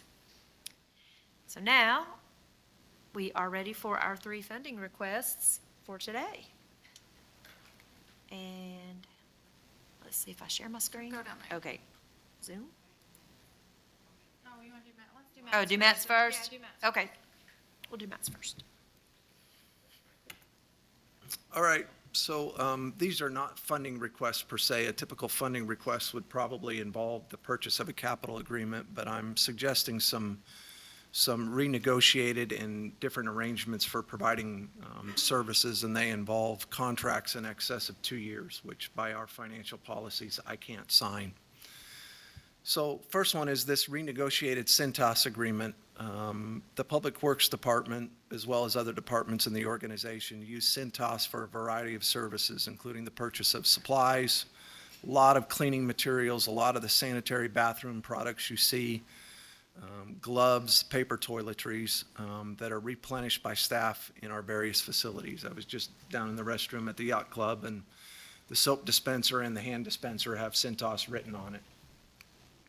Cintas also provides some after-hours cleaning services in various locations using specialized cleaning equipment that really would not be cost-effective for us to own, and has the added benefit of them providing the service after hours, so it doesn't impact customers. So in fiscal year 2024, the POA spent a little over $181,000 with Cintas. That's both for the supplies, the materials, and the additional cleaning. They're a very valued partner of what we do in the housekeeping component of the maintenance division. Given the annual spend, Public Works approached Cintas about restructuring the contract. And the way we kind of went about that is Skylar has dadgummit Skylar, I just blanked on that, Integra, which is a cooperative purchasing service. And we approached them with what's available on the cooperative purchasing service, which would have transitioned our account from a regional local account to a national account. And lo and behold, the local office said, I think we can do better. Give us a chance to sharpen our pencil.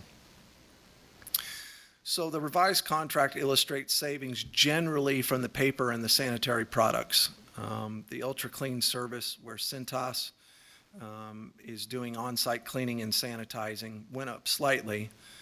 But the net of the estimated savings from paper and the sanitary products and the Ultra Clean service is about $22,000 a year. So something greater than a 10% savings just in those commodities. As part of this review, Public Works also went through and made some changes to the Ultra Clean schedule and worked specifically with the Parks and Recreation Department to identify additional potential savings. And this revised schedule is estimated to save the POA $24,000 annually. So I just kind of want to state what we're really talking about here are some cleaning procedures that some of them were once a week, some of them were twice a week, and we'd be talking about, instead of doing them once a week, once every other, and instead of twice a week, once a week. As we dug into this, we kind of realized that a lot of these cleaning regimens were largely based on COVID area type practices where we were really cleaning hard and heavy. And it's worthy at this point to kind of examine, do we necessarily need to be in there twice a week or once a week? So I'm not counting the $24,000 in savings. It's something we're evaluating, see what the customer response is, see if we're just generally feeling if we've got a clean, sanitary, presentable product for our residents. So there's a potential for another $24,000, but I still feel like we're in the review phase. If I was going to tell you anything, I think you can count on the $22,000 in commodity savings, more so than necessarily the additional 24. But all totaled, if we can live with the different cleaning regimens, we're probably looking at total annual savings of about $46,000 a year. We are currently under contract with Cintas through 2026. Public Works is asking for approval to sign a new contract with Cintas for 60 months. So Yes, we leveraged lower pricing. They came back with us for, may we have a longer commitment? And under the circumstances, I'm pretty comfortable with that. Particularly the 60-month agreement ensured that our pricing increases that we've negotiated won't increase more than 3%. Only, like I said, only the board can approve annual contracts in excess of 2 years. This would be a 60-month agreement, and that's why I'm asking for board approval. I'll make the motion to recommend the interim general manager / director of Public Works authorized to sign renegotiate a contract with Citrus for a period of 60 months. I'll second that motion. Any comments from the board? I think the savings is a very good job by Matt and his team to do that. I think that's significant over the long term. Yeah. Okay. All those in favor of the 60-month contract? I approve. 6-0. So another interesting one is a request to sign a 5-year contract with Mills Landscaping for mowing of every other week improved areas. So the Tellico Village Public Works Maintenance Division consists of 5 full-time employees in the landscaping division. 2 of those full-time employees are predominantly assigned to the landscape bed maintenance throughout the village. So we invariably have irrigation line breaks, all those kinds of things. They're moving continually, new mulch, the seasonal plantings come in, come out. The other 3 FTEs mow a total of 52 acres of improved, and the difference between approved and unimproved is just simply whether they're irrigated. And that consists of a lot of our facilities grounds. For instance, an unimproved area is most of the area around the wellness center.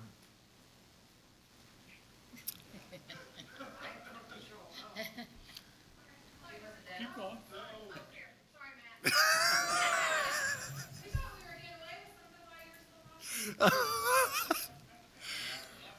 I don't know this well enough to do it without a PowerPoint, so when that screen goes blank, I'm done. So 52 acres. Of the 52 acres, 33 of the acres are mowed 1 time a week and 19 acres are mowed every other week. Outside of the mowing season, the 3 employees who are assigned mowing supplement the Streets and Common Property Division for leaf collection.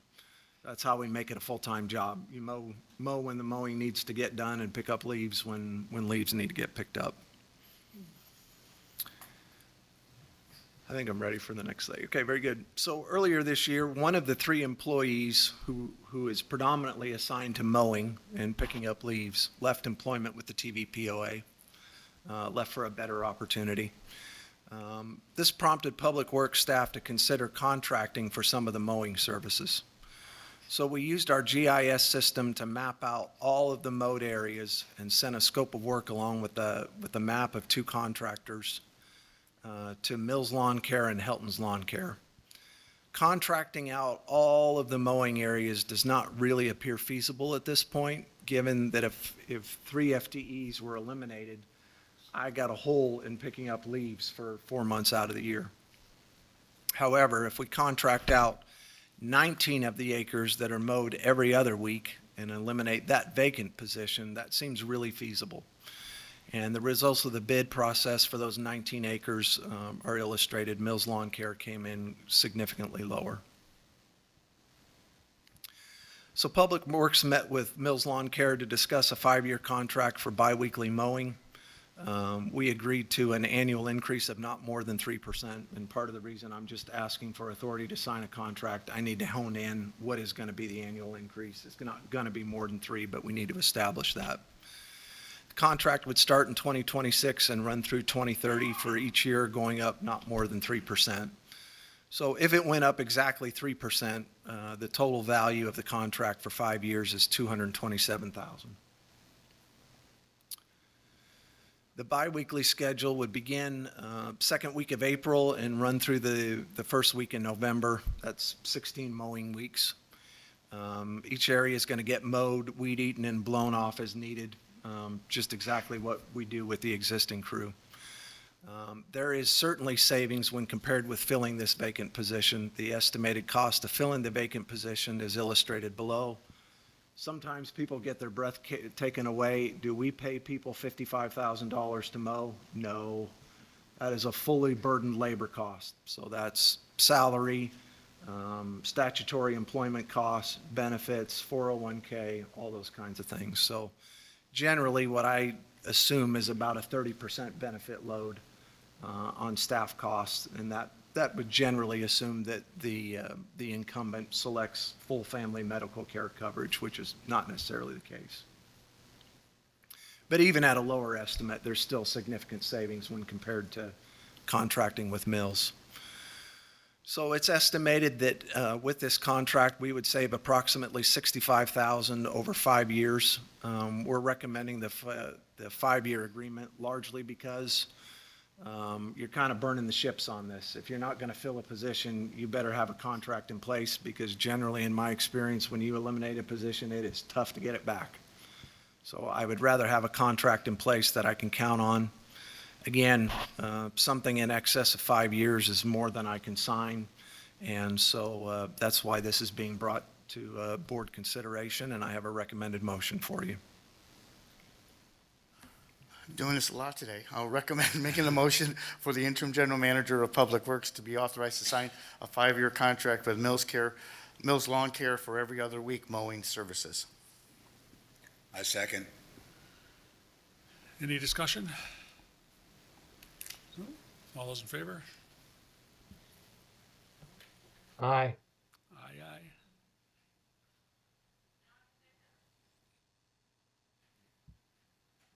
So now back to Judy.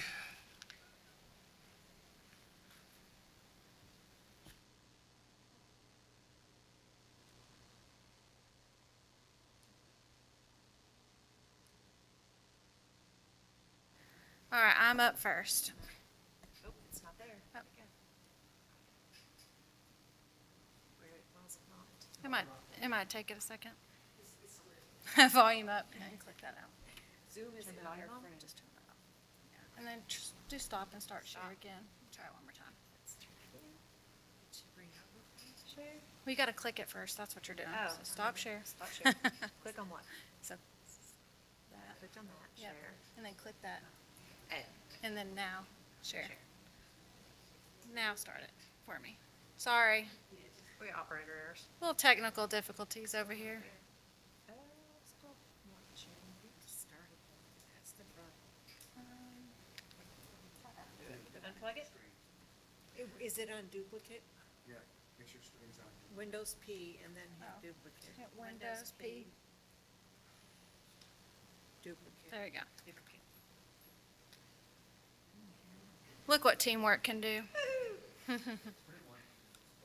All right. It's not, what, can we get? You know, That's fine. It'll go away. give it a second. Huh? This is capital. Oh, That'll sorry. go away by itself eventually? Yeah. Let's go to the next one.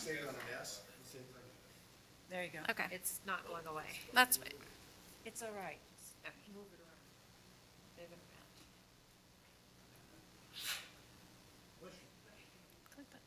Beth, you can just do this as a straight PowerPoint. Do not have to share it. Okay, so Marty doesn't need it. Marty will see it Okay, so stop. through me. She just sends me PowerPoint. Okay, Okay. so just you can minimize that. And then there we go. All right, Thank you. thank you. Teamwork. It's better. All right, so today I'm coming forward with a budget request for the Tanasi hoods. This is the walk-in, or not hoods, sorry. That's what we already purchased. For the Tanasi walk-ins, we have 2 coolers and a freezer.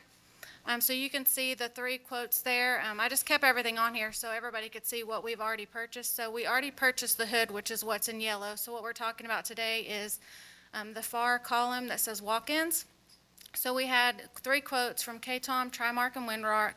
And Windrock came in at the lowest bid at $78,372.98, which is what I'm requesting today. If you go to the next slide. Just to give you a summation of, for the total kitchen equipment, we had budgeted $475,000, and based on the quotes I showed you on the previous slide, we're around $473 and change. We've already ordered the hood system, and that one is at the far right, underfunded at $68,000. It come in under budget from the original. And then, like I said, today I'm here to request the freezers and 2 walk-in coolers for $78,372.98.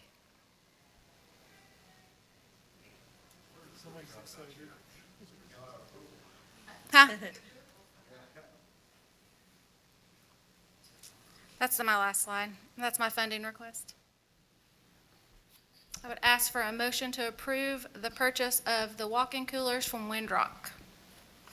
I'll make the motion to approve the walk-in cooler for Winthrop for $78,372.98.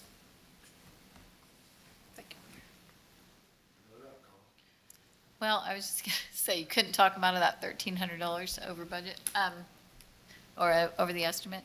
I'll second that. Any other comments? Okay, all those in favor? Aye. Thank you. 6-0.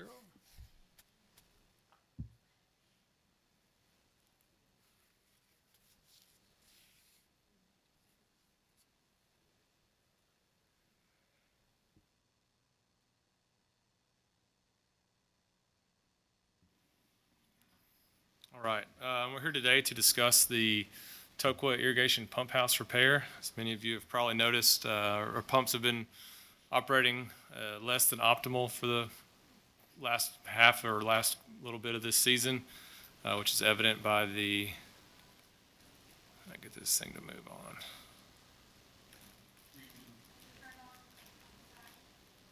Yeah, it says it is.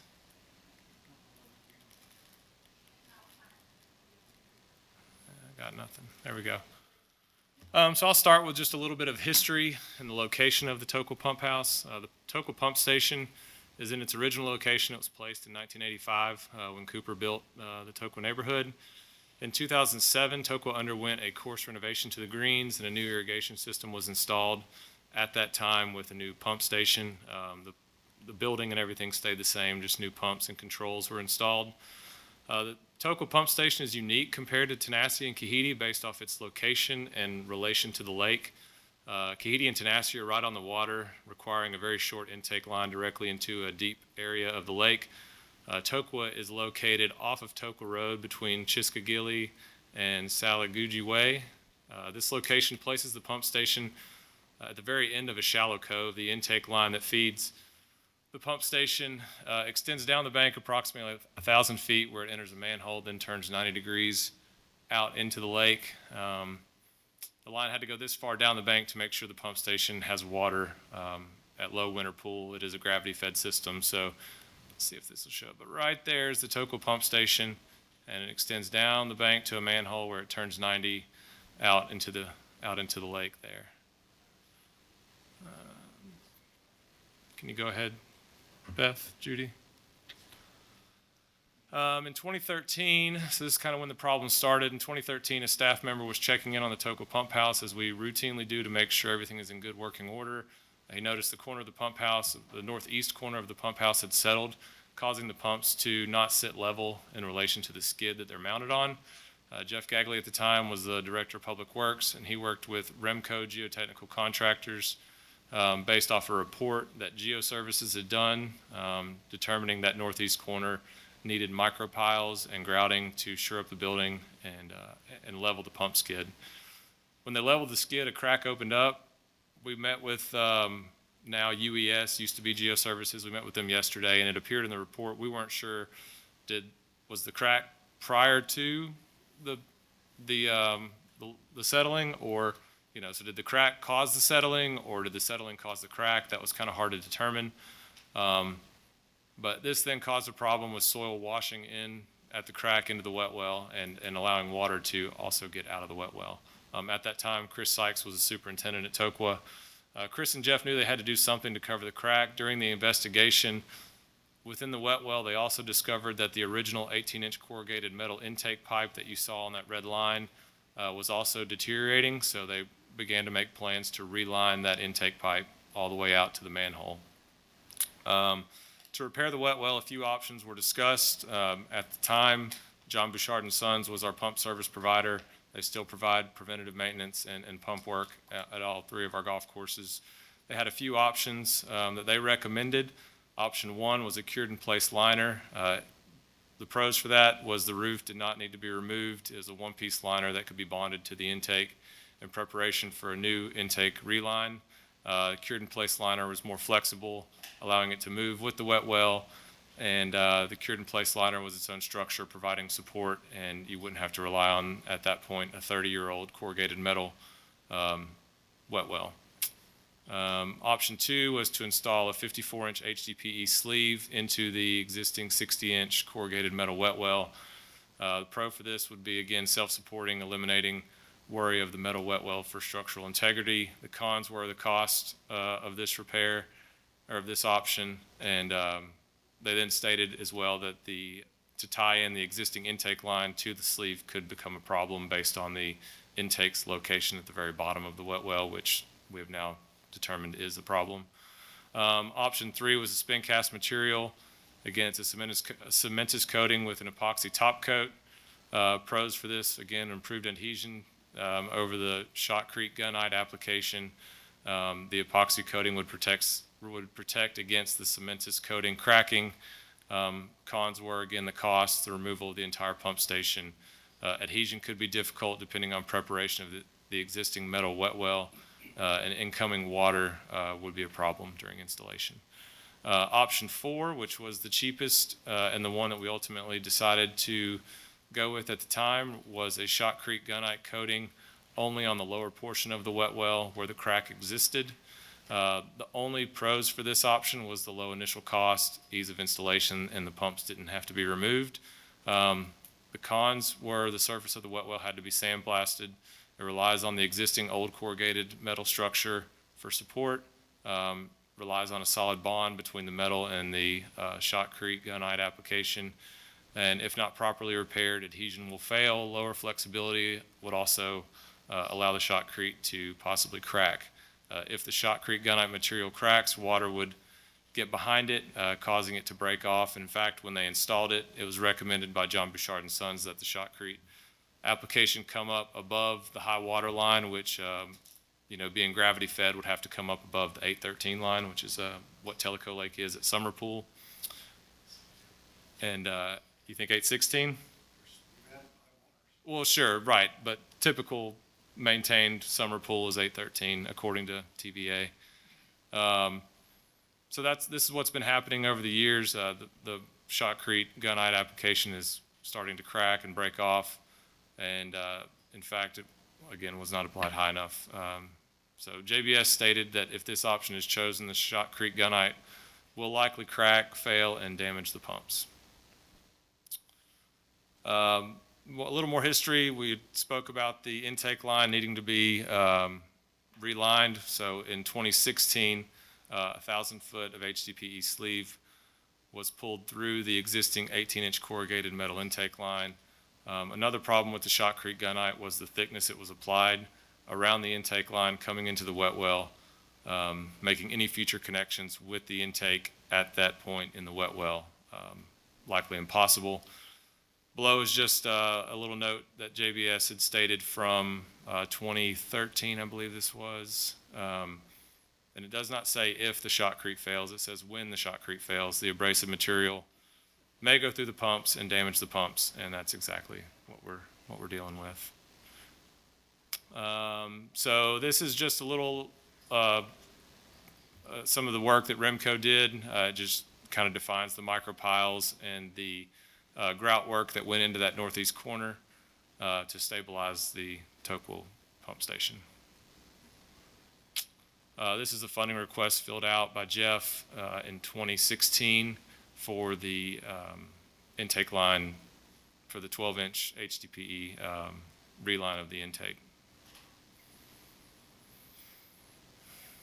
So moving on, since these repairs were made, the pump station functioned normally for several years. Starting in 2024, we started to notice a decrease in productivity of our existing pumps.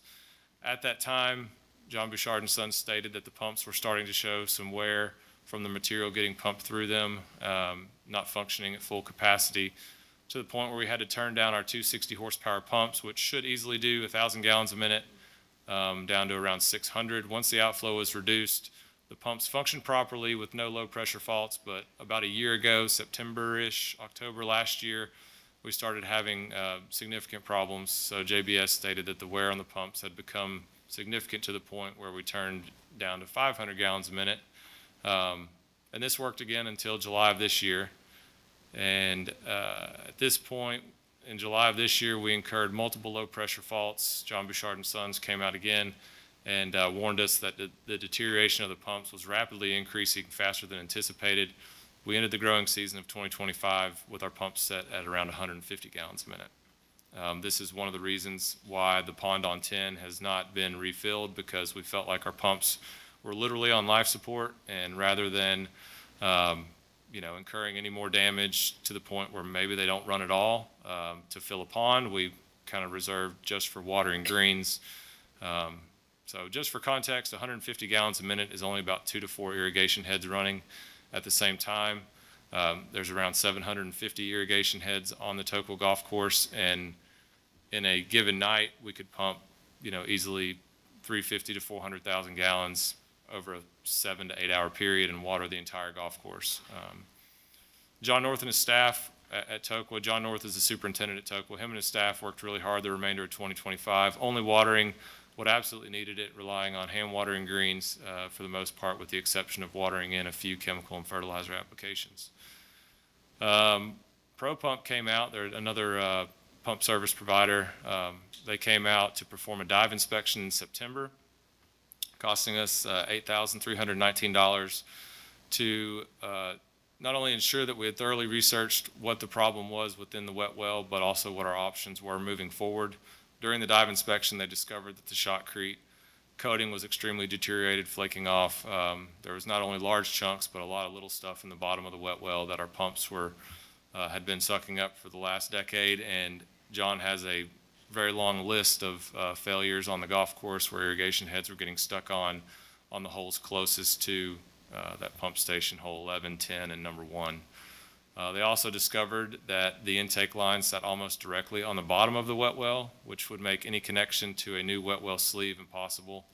ProPump stated they need about 8 to 10 inches of clearance off the bottom of the wet well to get a stainless steel collar around the intake pipe to make the connection to a new wet well sleeve. So they kind of listed a couple options. This was the first option they came up with. This option would allow us to utilize the existing pump house. So they developed a plan to install a new wet well liner, which was a 54-inch HDPE sleeve. The problem that was also discovered during the dive inspection, again, we talked about this, the intake line was on the bottom, so they would have to feed, so let's see, the option that ProPump came up with was to feed the new wet well with a new intake line. Now, not all the way out 1,000 feet. The new intake line would come out of the pump house and extend approximately 150 feet towards the lake to connect to the existing intake line. At that connection with the new intake line, ProPump would install 2 20-horsepower feeder pumps, which would provide the wet well with water through the top, approximately 1,000 gallons a minute, which could then be pumped out onto the course. My reservations for this option is that we now have 2 more pumps to maintain. All of that work would be for sure below the 820. And another issue is that this option, we would have to rely on a level transmitter in the wet well to communicate with the transfer pumps. ProPump feels pretty confident in this option, but what worries me with the level transmitter, if it were to malfunction, it could maybe tell us that the pumps didn't need water when they did, or it does need water when it doesn't. So the total plan of option 1 would be for ProPump to remove and rebuild the 2 existing 60 horsepower pumps, install a 54-inch sleeve, install a new feeder intake line, which would go out 150 feet towards the lake, add 2 20 horsepower suction lift feeder pumps, and the 2 pumps would be controlled with a level transmitter device. And so ProPump feels this is a viable option. It would allow us to once again get, in their opinion, 1,000 gallons a minute to the golf course, which is what that system was originally designed to do. We could still utilize the existing pump house, and we could get the 1,000 gallons a minute. Kind of some of the drawbacks for this is you're putting a lot of trust into that level transmitter. to properly communicate to the pump station. Another con for this is the fact that we now have 2 additional pumps to maintain. And there is quite a bit of lead time on this option. So the total for this option, they came in at $451,612. So we continue to investigate and discuss with a lot of other superintendents. Most everyone has a gravity-fed system, so I never felt 100% about option 1. JBS, in fact, didn't feel comfortable even quoting that option. I've reached back out to ProPump and JBS for another option we'll call option 2, would be to consist of digging a new wet well outside of our current building, installing the new wet well to tie into the 12-inch intake line that's in the ground, allowing us to once again rely on a gravity-fed system, not requiring 2 transfer pumps. We would rebuild the 260s and essentially move the whole pump station over kind of like southeast of the existing building, 20 feet closer to the lake. We have confirmed it would still be above the 820. I've got a call in to the 26A permit manager at TVA. I'm waiting for her to get back to me. We do feel like we're above the 820, but I want TVA full disclosure, like this is what we're planning on doing. Would you like to come out and take a look? The only problem or downside to option 2 is that the 12-inch intake line, being that reduced diameter, would only allow us to do around 700 to 800 gallons a minute instead of the 1,000 that option 1 claims. But discussing with John North, he's fine with this. And in fact, since the 12-inch line was installed in 2016, that's kind of how we've been operating, 700 to 800 gallons a minute. And it's been plenty to sufficiently water the golf course. I feel much more comfortable with this option. I know John does, knowing that it's basically the exact same system that Toqua's had in place since 1986. JBS decided not to quote this option upon request, stating they would have to sub out pretty much every part of it. When it comes to building pump stations, they're not doing a whole lot of that for golf courses at this time. They still service a lot of people's pumps, but they said that they're just not really equipped to do much work in-house, whereas Pro Pumps would do a lot of this work in-house. So the quote for option 2 came in at $510,490. We do feel like there could be some possible savings. We could likely demo the old building ourselves or have a local contractor demo the building for less than $23,596. Myself and Jeff are working hard to try to get some local electricians and contractors to come out and quote us, because this number for the pump house construction and the electrical are based off Pro Pumps providers in Nashville. So we feel like we could beat that. This is just a little bit of documentation on some of the recommendations that John Bouchard and Sons made in 2013 for the repair to the wet well in 2014.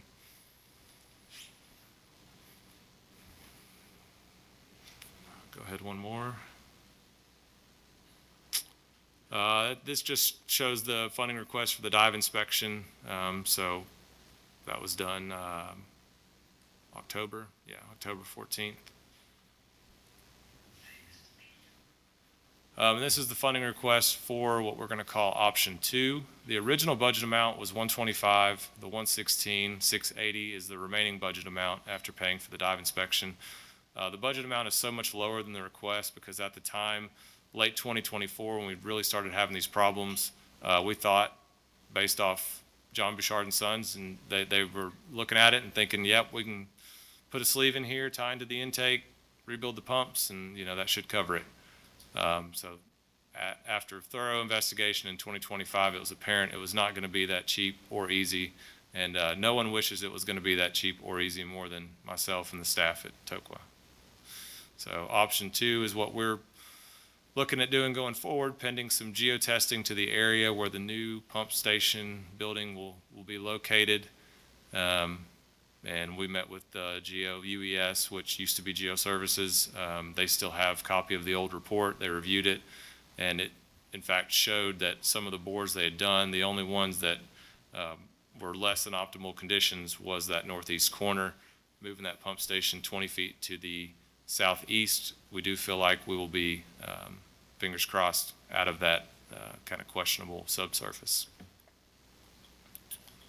So this is the funding requests moving forward for the Tokwa Pump Station. And I know that's a lot of information. Thanks for bearing with me. Leanne sat through it 3 times now, so she's heard me babble on about this 3 times in the last week. But Question, what would be the life of this pump station once you put it in? you know, ideally, I mean, the wet well is there. It's going to be a concrete wet well, 72-inch concrete manhole instead of corrugated metal.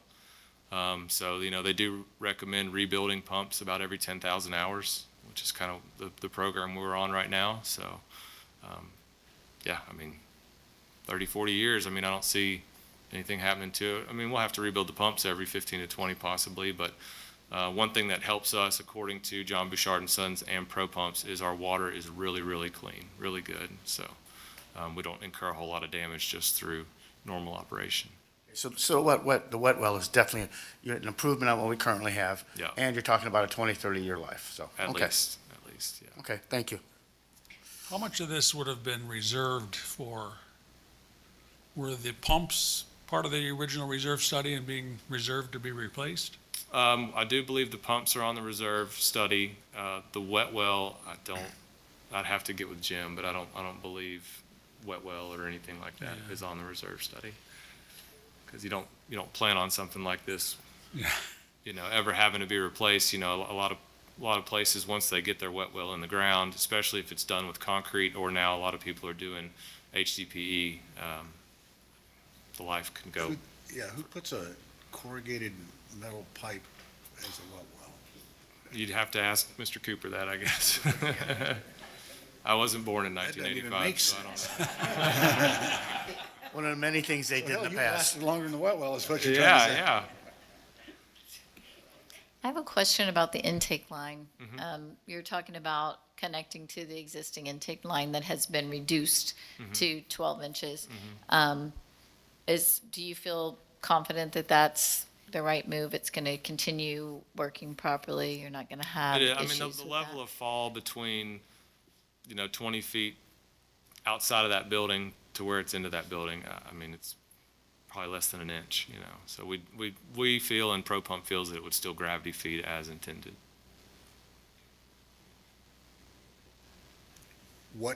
I'm looking at a map with contour lines, and I'm not sure you can stay out of the 820 line. Okay. So just be aware of that if you have a fallback plan. Yep. Yeah, I mean, do we demo the old one and put it back in the same spot, or? Well, the problem is the wet well is there. Yeah. So you would have to dig out the existing wet well. Yeah, and then place a new one. And I spoke with. I don't know if TVA will let you get in below. If they'll let you get in below the 820, you'll probably be fine. I think they would. I think it would just require a 26A permit. Into it now. What's that? You may be into it now. The original plans that Cooper had, we were able to dig up, showed the existing pump station at between 821 and 822. We went out last week. The current lake level as of Thursday or Friday last week, I think it was Thursday when we did it, was 811. And we shot grade, and it showed that building pad that the pump station is on was right at 821, 822. And the new pump station, although we're moving it 20 feet to the southeast, it's still kind of on that same flat pad that the original station is on. But again, I mean, that's something that we would want to run through TVA and let them kind of confirm the elevation. Yes, I'll make the motion. I'll make the motion that the board approve $510,490 for a new pump station wet well for Tokwa Golf Course irrigation. I second that motion.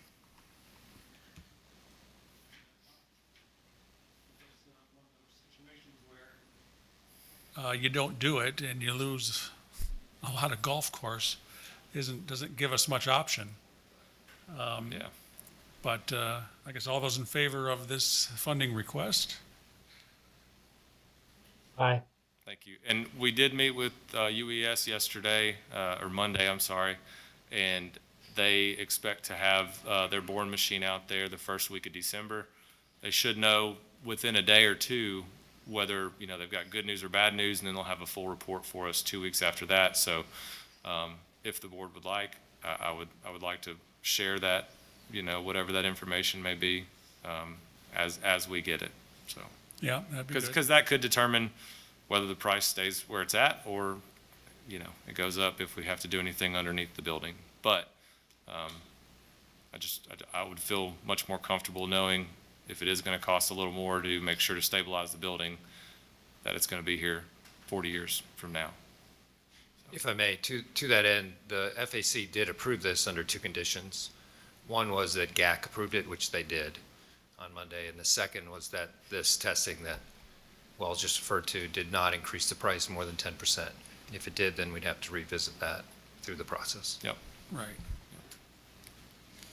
Okay, well, I guess we approved it, so Okay. Thank keep you. us up to date.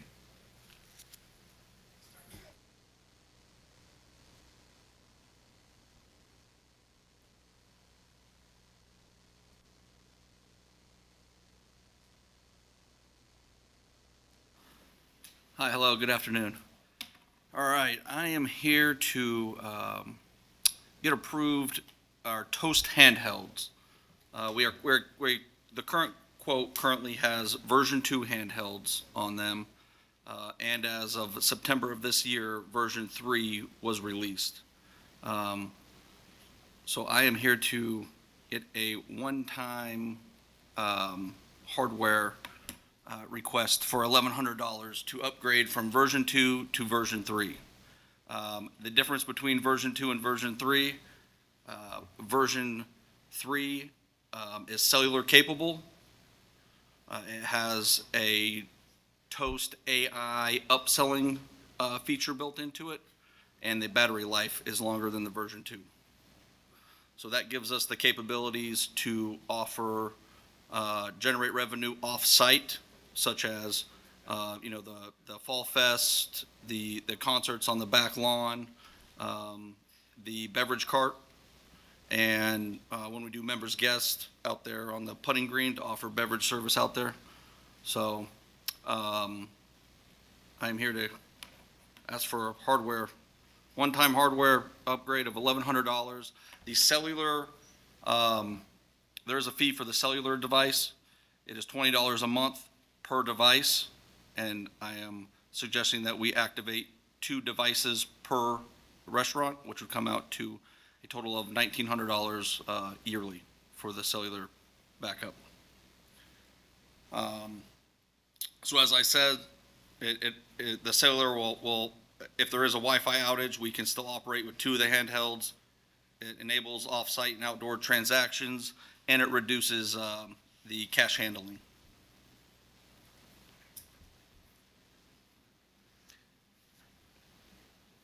So it'll allow you to also service people, like right here at the yacht club, if they want to pull their boat in, you can go out there and Absolutely. give Yep. them service, which is something you can't do now. Correct. Yes, sir. And we've tested it out at Kahiti. We went to hole number 2, which is about a half mile away from the building, and the transactions were firing back instantly via the cell service. At the tee box or the green? You need them at the green.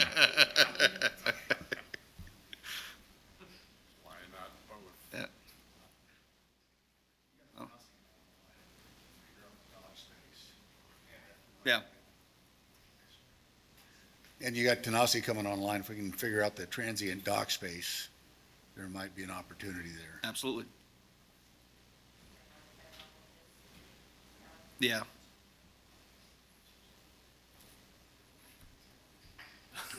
I'll make the motion for the board approve the additional cost for the version 3 handhelds, 2 apiece with the cellular service for those devices.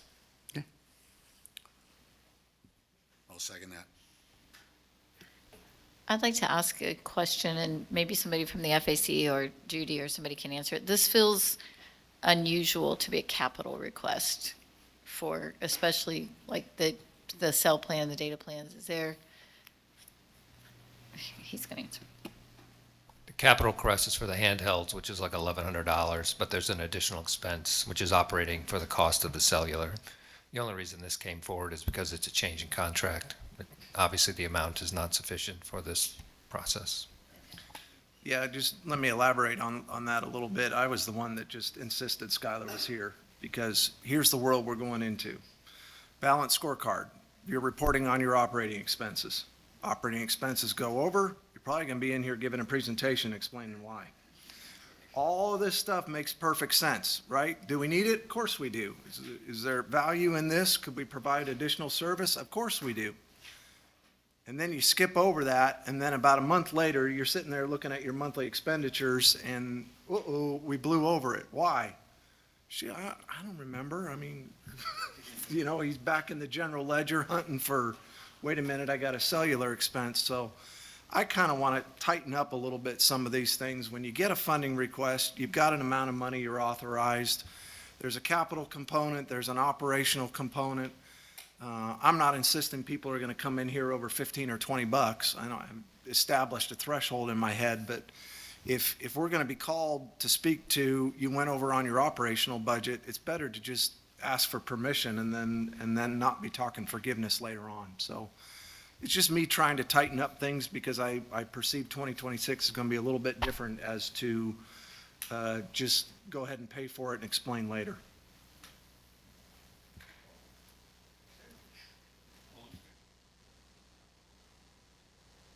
Okay. Sorry, Marty, I asked for a vote on that. I approve. Is there any other agenda items? I have another. I just want to say, it's not really an agenda item, but it's just a statement. I would really like to acknowledge the FAC and the staff and those of you who were involved in this entire budget process. Thank you. I feel like one of the best aspects of our governance model here at Tellico Village is our advisory committees, and they are a means to share your expertise and provide input for the board and staff. So thank you for volunteering your time and your expertise. I really appreciate it. So